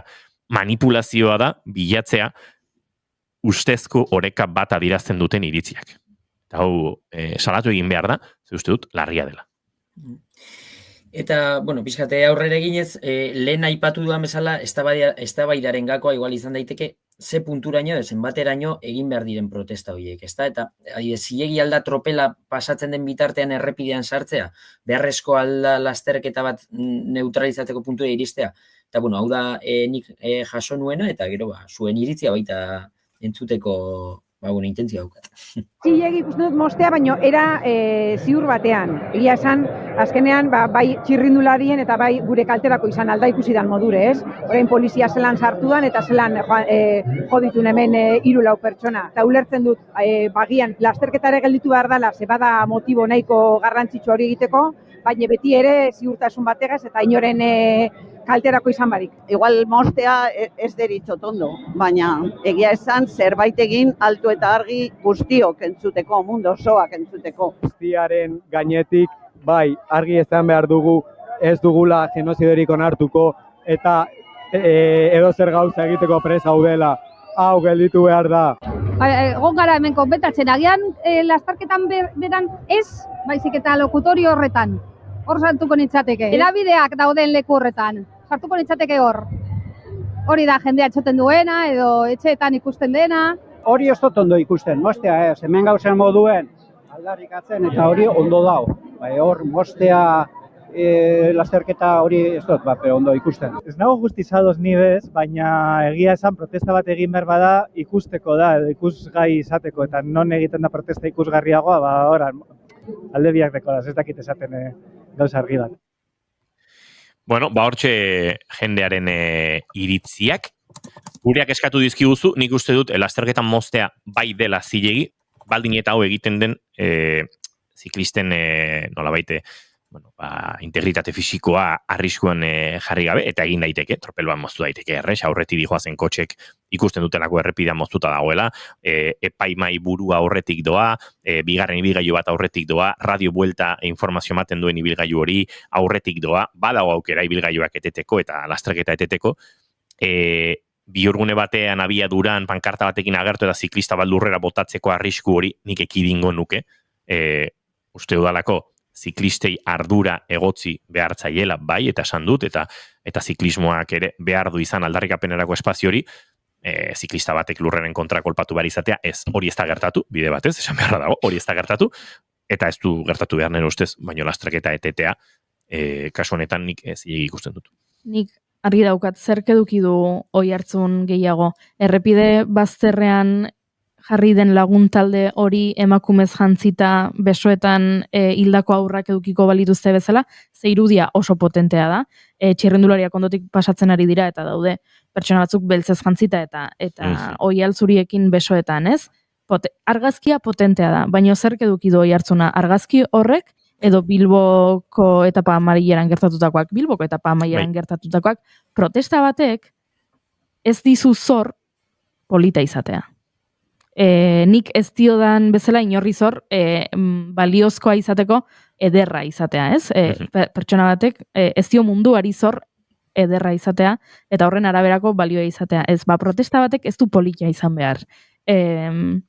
Genozidiaren argazki batek ez du polita izan behar. Ez du zertan polita izan zuk sareetan elkarbanatzeko. Genozidio bat itxusia da. Genozidio bat da odola, da suntximendua, dira harriak lurrean, dira eraikinak suntxituta, dira balak, da metraia, eta dira hildakoak, ez da polita. Protesta batek ez du izan behar polita. Zuk babestu ahal izateko. Bai, lipdapak politak dira, batukada feminista bat kaletan zehar polita izan daiteke, egin dezakezu Donostian itxasertzean ekintza bat ondarrarekin jolasten eta polita izan daiteke, baina eske protesta batek ez du polita izan behar benetan bere helburua lortzeko edo zilegi edo ez zilegi izan den baloratzeko. Eta argi dago. Bueno, honenak erantzun asko egon dira, uzik orainik ez du argi adierazi nolabait ezer, protesteke bueno, bai, segurtasuna bermatu behar dela, baino ez da gehiegi busti, nolabait Israel kanpoan ustearen horren inguruan, eta imagina dezakezu entzuleok zen mailatako presioak egongo diren guztionen atzean. Momentuz Israel Premier Tech taldeak esan du ez dutela beste eszenariorik imaginatzen, eta buelta bukatu arte jarraituko dutela lasterketan. Aldiz, bueno, Kiko Garzia, la bueltako zuzendari teknikoa pixkat irmoagoa izan da, ez? Esan du, jasanezina dela egoera, eta aukera bakarra Premier Tech taldeak, Israel Premier Tech taldeak bere borondatzez lasterketa ustea dela. Beraiek ez daukatela eskumenik horretarako, uzik bai, baina beraiek ez. Taldeak esan du zer esan duen, aipatu ditugu hainbat kazetariren badirazpenak, ez? Ernest Riveras oso sakon eta oso bideo luzean aritu da agertzen batetik aipatu dugun hori, eta oso garrantzitsua izan dela bisibilizazioa, Netanyahu genozida pankarta bat hartu eta helikopteroa hantxe 10 segundu geratzea hori enfokatzen, aipatu ditugun umeak besoetan zituzten, hori irudikatzen zuten emakume hauen irudi hori ere telebista bidez ikusi dugu, hau guztia, baina are gehiago busti da, eta esan du, uste duela, duintasunaren eta gizaskubideen mesedetan ezin duela honek izan. Hori izan dira, Manu Carreño eta Juanma Castaño bezalako bi kirol kazetari estatu mailakoak, Espainiar kazetariak oso posizio ezberdinetan, Cadena Serreko elargeroko Carreñok esan du nahikoa dela, aukera paregabea dela, hau nolabaite duintasunaren alde jartzeko, Juanma Castaño berriz, el partidazo, kope katean, manifestariekin kritikoa agertu da, estortziotzat jodu hau, eta etarekin lotu ditu. Ez dago gehiago esaterik, zenolako sinesgarritasuna galtzen duen horbaitek, horrelako zerbait esaten duenean. Baina aritz, baina genuke bixi-bixi eta azken minutuetan murgilduta, nolabait aurrekarietan murgilduz, ez da lehenengo aldia, ziklismoak eta ziurrenik, hemen badago, kirolak berak duen ezaugarrietatik benetan boikoterako oso egokia izan daiteken kirol bat, ez da egokia den hitza, baina kirol nolabait zaurgarria da, kilometro askotan errepidean lasterketa bat eteteko aukera asko ematen dituen kirola da, futbol estadio bat edo tenis kantxa bat babestea polizialki askoz gauza erresagoa da, eta beraz, ziklismoak aurrekari asko utzi dizkigu urteotan. Bai, ala da, hori, azkenean komentatu, oso erraza, modu erraz baten alda boikoteatu, edo zure aldarriak, erdigunera eraman, eta adibidez, pizka bate, 3-4 kasu ekarri ditut, lehenengoa ez oso urrunera joateko, hemen Euskal Herrian eta gure identitate nazionala ze punturaino, aldarrikatu izan dugun horrelako, bueltan edo turren, kasu nabarmen bada, azkenean, osagai politiko nabaria izan du beti hemen Euskal Herritik la vuelta edo turra pasa direnean, eta gaur egun ikurrin ez eta Euskal Herrianen nortasuna eta eskubideak aldarrikatzen dituzten pankartaz bete izan dira beti errepideak, baina baita beste garai batzuetan, Franco boterean egon zen bitartean, istiluak edo, modu baten edo bestean kontrolatu izan ziren, baina gertakari larriak ere ez ziren falta izan, ez da, adibidez, bomba mehatxuak edo, baita Lizarrago mendatetan, Nafarroako iparraldean, errepidean krater handi bat utziz, bomba bat jarri zuten, ez zen kalterik egon, baina, Euskal Herrian aspalditik eta, Franco bizi zen garai horietan, aldarrikapen eta aldarrikapen nazionalak mai gainean jartzeko, erabili izan zen buelta, adibidez, ezta? Gero, beste kasu bat ekarri dut, adibidez, Frantziako turrean, eta nekazarien aldarrikapenei dagokienez, Frantzia makigu nekazale aldarrikapenek paper garrantzitsua izan dutela historian zehar, tentzio sozialekin, eta txaleko horiak bezalako mugimenduen sorreran eta islatu izan da, eta, adibidez, txirrindularitzak, 2018an, Frantziako turrean garrantzi izan zuen, zen nekazari talde batek, Frantziako turreko etapa bat blokeatu zutenean, eta adibidez, errepidean belar onduzko fardelak jarri zituzten, eta lasterketa, zenbait minutuz, gelditzera behartu zuten hori Frantziako turrean. Adibidez, aldaketa klimatikoaren inguruan baita aldarrikapenak egon dira, 2022ko Frantziako turrean baita, ekologisten protestek lehiaketa eten zuten berriro, hori izan zen 10. etapa horretan, eta bertan ekintzaiek errapidea blokeatu zuten, eta lasterketa 12 minutuz neutralizatzera behartuz, eta manifestariakan bertan asfaltoan eseri ziren, eta baita bengalak eta piztu zituzten, eta ekintza inakzio klimatikoaren aurkako protesta bat izan zen, eta Frantziar gobernuari presio egiteko helburuarekin, ezta?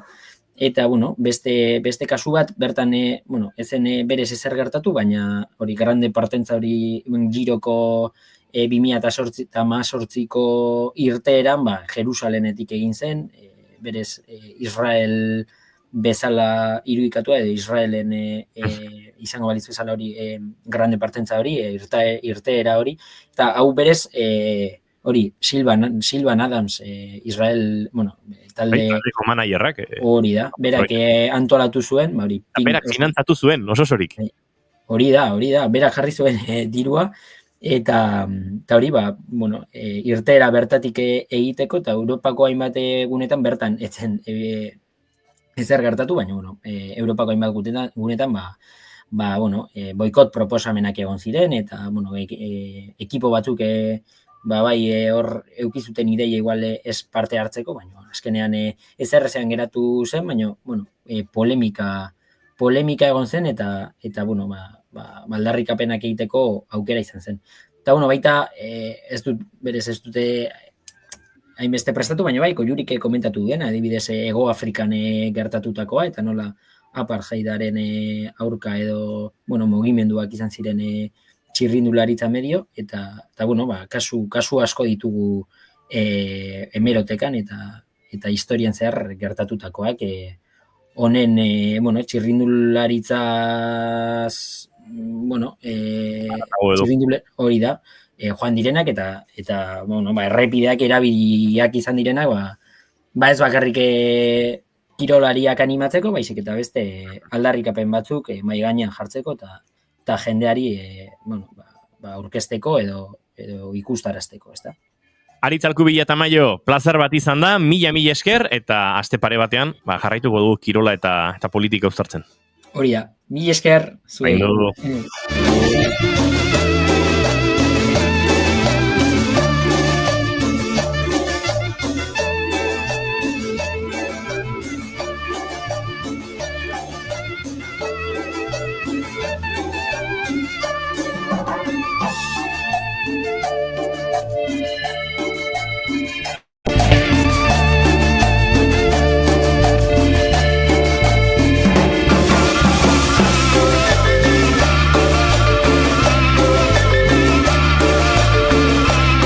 Entzuleok 20 minutu eguerdiko 12etarako 19 hobe esan da, eta bagoaz aurrera, gaur beste kolaboratzaile bat estrenatu behar dugu eta zuekin hementxe, bigarren kafean bagoaz esan da bezala, aurrera, urrengo minutuetan Aiora Mujikarekin hariko gara.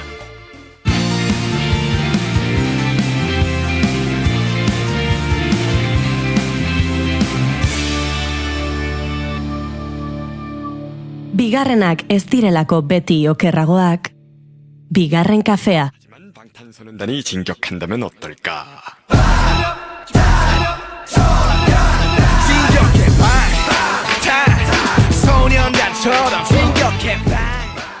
The Cranberriesekin 70ko Ipar Irlandako egoera gehiago ezagutzeko aukera izan genuen.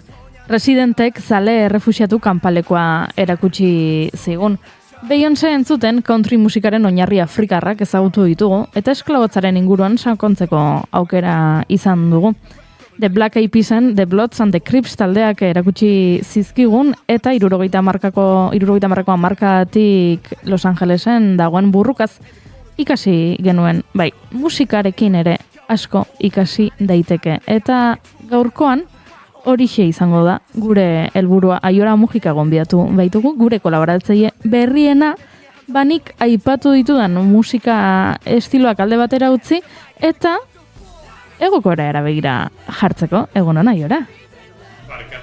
Barkaturen, bai, egunon. Egunon.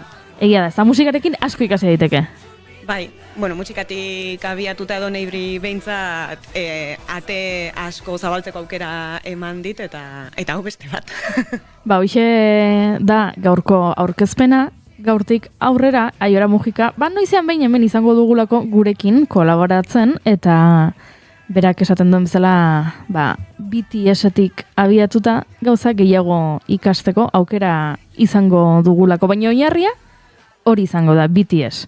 Eta agian entzule batzuk jakingo dute, baina besteren batek ez du jakingo zer den BTS, eta hori izango da gure lehenengo egitekoa, ez da? Azaltzea zer den BTS? Nere gaurko asmoa behintzat hori da, ez? Ze demontre izango dan tarte hau, kontatzen saiatzea inorrez dadin bildurtu, edo inorrek ez esan, kitxo, jazta, itzaliko deten.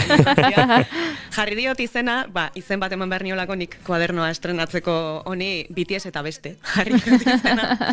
Orduan, pixkat izango da hori, ez?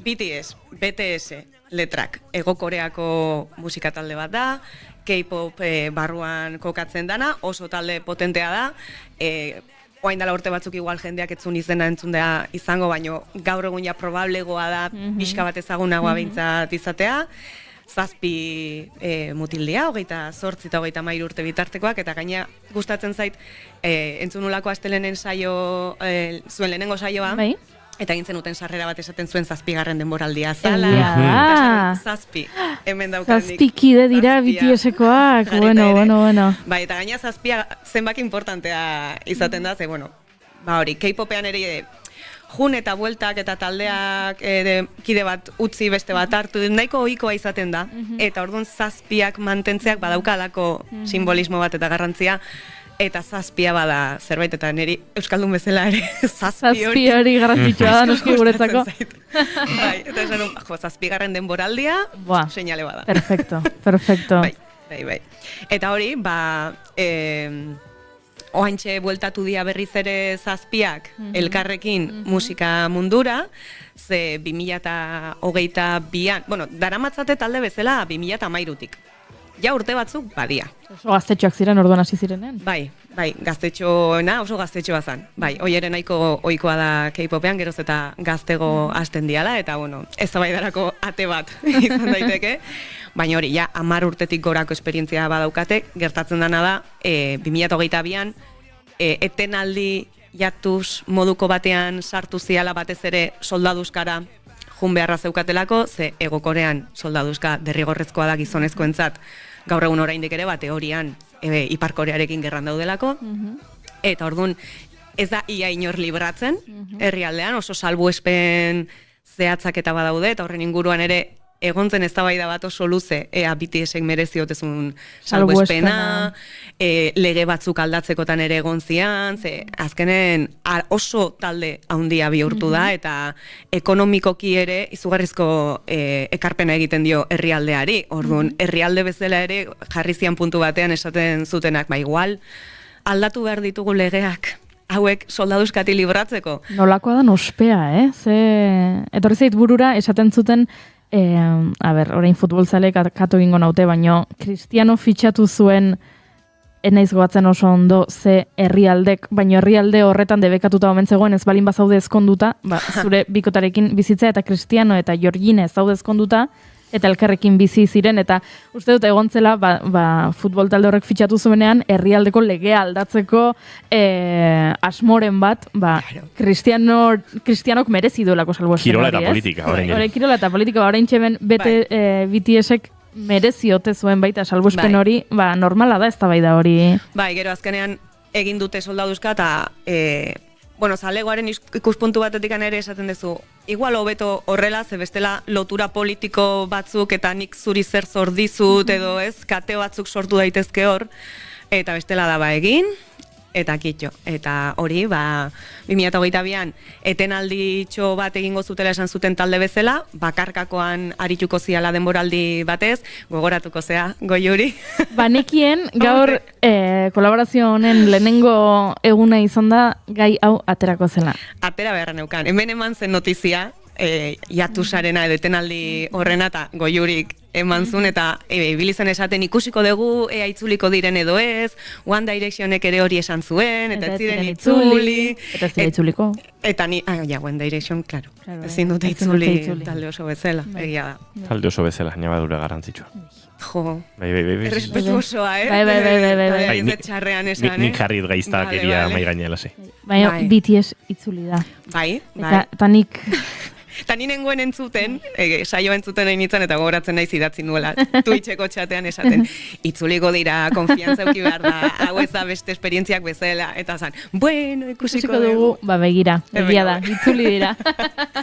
Bai, egia da, ere, garrantzia handia daukala, zale bezala ikuspuntutikan konfiantza horrek, asko landu dela urtetan, eta batez ere K-popa bezalako industria batean, ba hori, interesen arabera, batez ere diskografika edo hoien arabera aldatzen dituztelako gauzak nahi duten bezala, orduan, ikasten dezu edo saiatzen zea lotura hori egiten, ez? Ba, niri gustatzen zaizkit 7 musikari hauek eta beraiek egiten dutena. Orduan, beraiek esaten dutena, entzungo dut eta sinistuko dut hori. Ze bestela, medioetan edo bestelakoetan esaten direnekin baldin bazoaz, zoratu zaitezke. Orduan horregatik antzane, esan dute hau, eta hola izango da. Ba, bueno, mentxe gabiltza. Hori, gueltatu dira, asmoa da datorren udaberrirako album berria eta mundu bira egitea, eta horren zain. Orduan, hori da BTS, BTS jatorrizko izena koreeraz Bantan Soñondan, esan nahi dula Bulletproof Boy Scouts, hau da, balen kontrako Boy Scoutak edolako zerbait. Beraien hasierako logoa zan txaleko antibalas moduko bat. Ui, ama. Eta hasierako ideia zan, batez ere, gutxi gora bera esaten zutena zan, Ego Koreako gazteak, gaztetxo horien txaleko antibalas moduko bat izan nahi zutela. Jasaten zituzten txar guztien aurkako, ez? Ba, eskola presioa, guraso presioa, herrialdearen zailtasun sozioekonomikoak pixkat horren txaleko antibalas izan nahi zutela. Gustatzen zait asko, abia puntu bezala. Hau da, deklarazion de intenciones politia iruditzen zaitez, hortikan abiatzea. Eta gero aldatu zuten egin zuten rebranding bat 2017 bueltan edo, eta BTS sortu zen, Beyond the Scene ere izan daitekena, eta ja pixka bat da, haurtzar hortatikan helduarora ere pixka bat pasa, logoa ere aldatu zen, eta orain bi edo irekitako ate moduko baten itxura dauka, ez? Hala, pixka bat zabaltze horrena. Wow. Hemen gauza asko daude. Ulertzen dut rebrandina, ulertzen dut 10 urteko ibilbidea duen talde batek baita bere audientzia aldatu egin dela, edo hasi egin dela beraiekin, eta orduan, zure interesak ere aldatu diren bezalaxe, zure entzulegoaren interesak ere aldatu direla, eta artista askori kostatzen zaiela trantsizio hori, orain buelta aurre ikusten da oso desberdina izango dela, album berria oso desberdina izango dela aurre ikusten da, edo ideia zipitzirik ere ez? Ba ez daukat ideiarik, ze oso diferentea izan da 7 bakarka egin dutena. Izan da bakoitzak oso berea eta denetarik dauka. Oso pop, nazioarteko pop izateko helburua zeukan album bat, ingelesez guztiz, eta erabat estatu batutako norbaitek egin zezakeena ere ez, pixka bat hori pop global hortatikan enfokatua, eta badaukazu baita ere beste album bat erabat india, ezakin nola esan, experimentala, eta oso ezberdina. Orduan, zer egingo duten elkartzean eta aterako dutena, ba ez dakit, baina politia izango da, ze hori ez, bada ja lotura askotatik askez, soldaduzkaren mamua ere izan da beti hor ibili dena, bakoitzak berea esperimentatu ondoren egin dutena, estatu batuetan egon dia, Los Angelesen egon dia denboratxo bat hori lantzen, imaginatzen dut Koreatik atera nahiko zutela baita, pixka bat lasai egoteko eta lasai ibiltzeko inguruan, eta gero bango musika estena ere produktorekin eta egin nahiko zutela zerbait. Zer izango den, ba ez dakit, ikusiko dugu. Aipatu duzu, lasai ibiltzeko agian estatu batuetan eta ibili direla, hau beste egun batean landuko dugu, baina aipatu zenigun gauza bat, off the record, eta oso interesgarri iruditu zitzaidan, badagoela zaleen artean, kontu bat dela, ikusi badituzu, ez dituzu ikusi. Bai, you see BTS in public, no you didn't. Oida? Arau batzuk, ez? Hau da, hori da, itzegingo dugu beste momentu batean, itzegin nahi detelako honen inguruan ere, baina hori ez, gero, denetarik dago, hau da, milioika zale baldin badia, gero, noski alde guztitan daude ardibeltzak eta beste modu batera jokatuko dutenak. Baina badago alako konsigna bat dala, zuri inporta baldin bazaizkizu 7 pertsona hauek, nahi dezu 7 pertsona hauek ondo egotea, eta pasatzen baldin badute 300 eta 360 egun lanean, bizitza pribatuan daudenean eta deskansatzen daudenean, errespetatu behartzaile alik eta gehien espazio hori. Eta beraz, ikusten baldin badituzu publikoan, ez baldin badaude zerbait lanekoa edo egiten eta gozatzen nahi baldin badia, ez dituzu ikusi.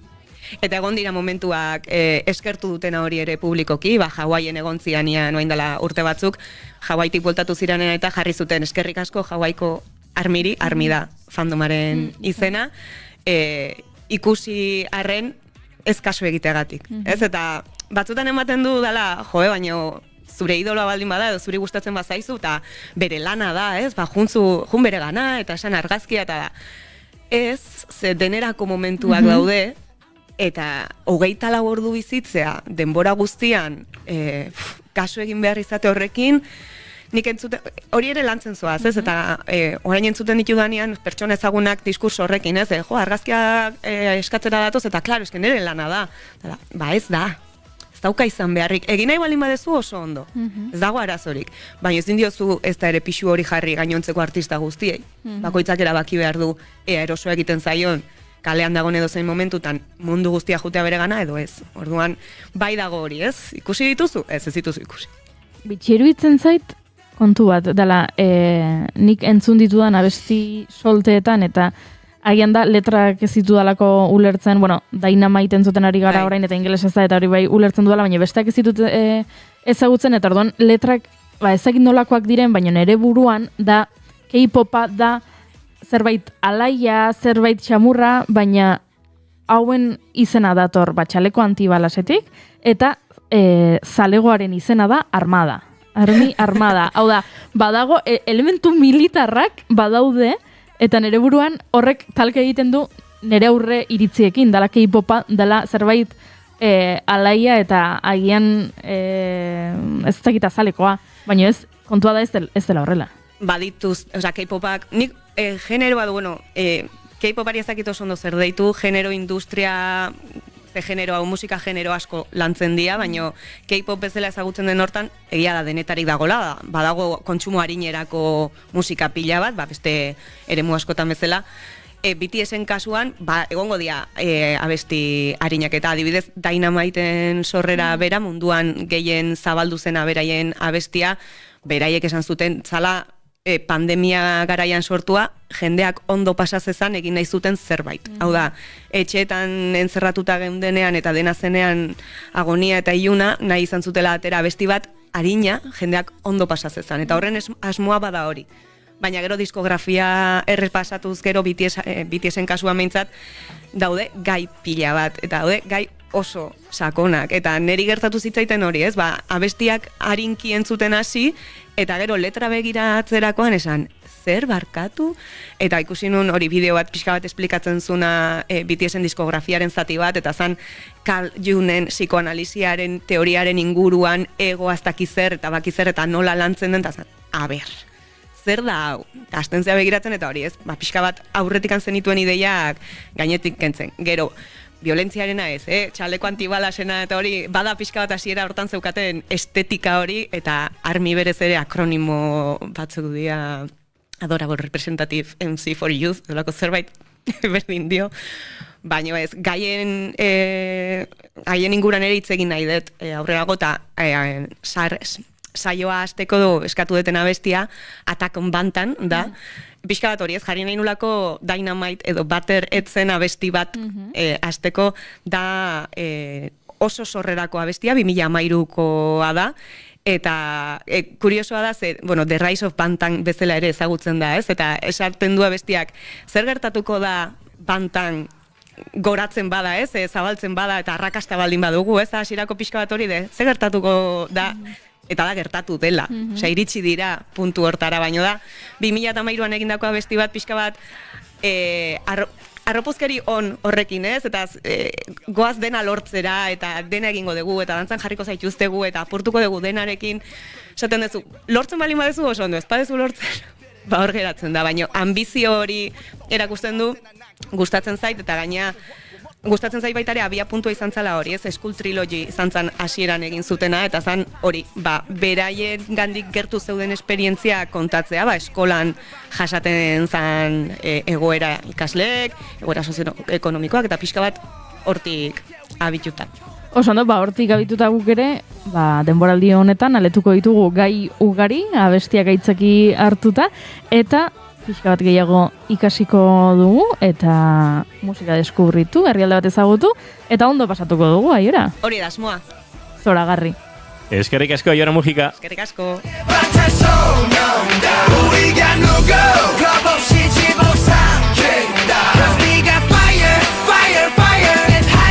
Eta entzuleok azken minutuetan gara, baina oraindik ere Oiana Maritorenak enberekin asteburuak Dakarrenari begira jarriko gara. Gaurtik hasita badugulako gure antzokietan, gure aretoetan oraindik uda giro eta usain hori dario gureari, Oiana. Eta egia da aurreko ikasturteko emanaldi edo ikuskizuna direla, oraindik estrainaldi asko ez du topatu, baina ziur berriz ere izango ditugula. Gaur, gure Joaneteak lana, tartean teatroakena Zumarragako zelaiarizti aretoan eskiniko da 8 eta 4 denetan. Ikusten dugu oraindik ordutegi aldetik, berandu edo udara, ez? Oraindik uda sentsazio hori jarraitzeko horrekin, pixka berandu direla emanaldi batzuk. Heriotzak Eduardo du izena, Formo laborategiak egin duen lana Oiartzungo landetxe kulturaretoan eskeniko da 7etan, poesia aste edo ekitaldi ezberdin batzuen barnean. Tutun Platz, Jon Plaza Olak, bere ikuskizun berria sortu du eta berehala estreinatuko du, baina gaur honekin Morgako Erroteta auzoan eskeniko du Tutun Platz lana 7:30. Amak, Txalo produkzioaken lana, Ordiziko herria atzokian izango gara gaur, arratsaldeko 8 beraz hurbildu zaitezte bertara ere. Eta dantza pixka bat ere izango dugu. Entre Cuerpos eta Sangre y Clorofila 2 pieza motz dira, Bilboko Enkarnazio plazan 7etan ikusteko aukera izango dugunak. Eba Guerreroren lana da lehenengoa eta bigarrena berriz Proiektu Larruarena eta kalean izango da ikuskizun hau. Eta baita egia dantzan ekitaldien barruan ere gaur 7etan eta 7:30 bi pieza eskainiko dira. La Sala konpainiaren Burnt eta Led Silhouette konpainiaren Los Perros. Baina aretoko dantza ikuskizun bat ere badugu gaurko, adibidez La Chambre d'Amour.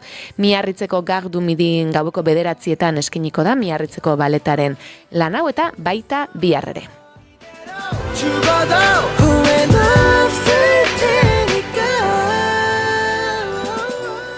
Eta biharko beste proposamen batzuk, Dada Ulala, Lesbobe taldearen lana, Josune Belezena. Josune Belez Mendizabal gure kolaboratzaileak excedentzia txiki bat eskatu digu urtea maiera arte, ze pilatzen zaizkio estreno berriak, proiektu berriak eta denak, baina laizzer izango da bueltan. Gaur Lekeition izango da, bertako parkeko gunean atxaldeko 8etan.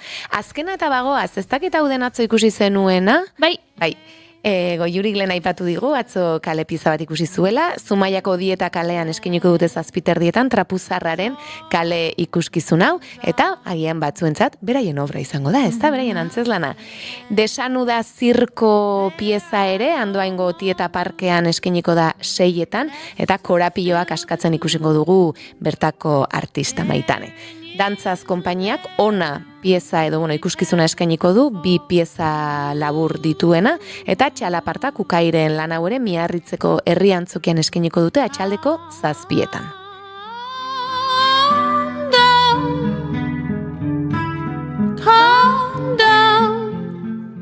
Eta iganderako beste proposamen batzuk, Eraitsi SL, Bilboko Olabeagako Eliza ondoko plazan eskiniko da 7etan, ikusten da, oraindik ez, kale ikuskizunak edo badaudela, segurazki udazken aldera eta ja sartuko gara gehiago aretuetara, beraz, hementxe kaleko ikuskizun aukera.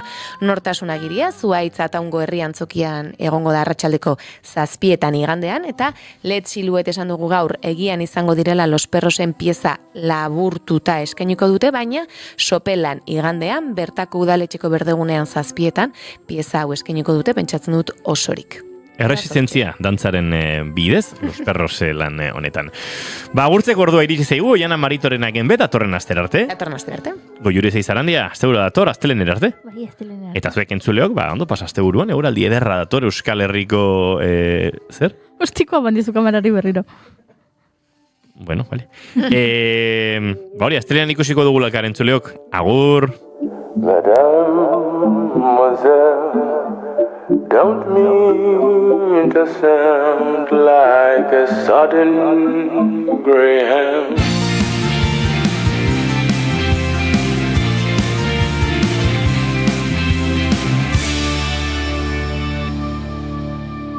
Keep calm and bigarren kafea.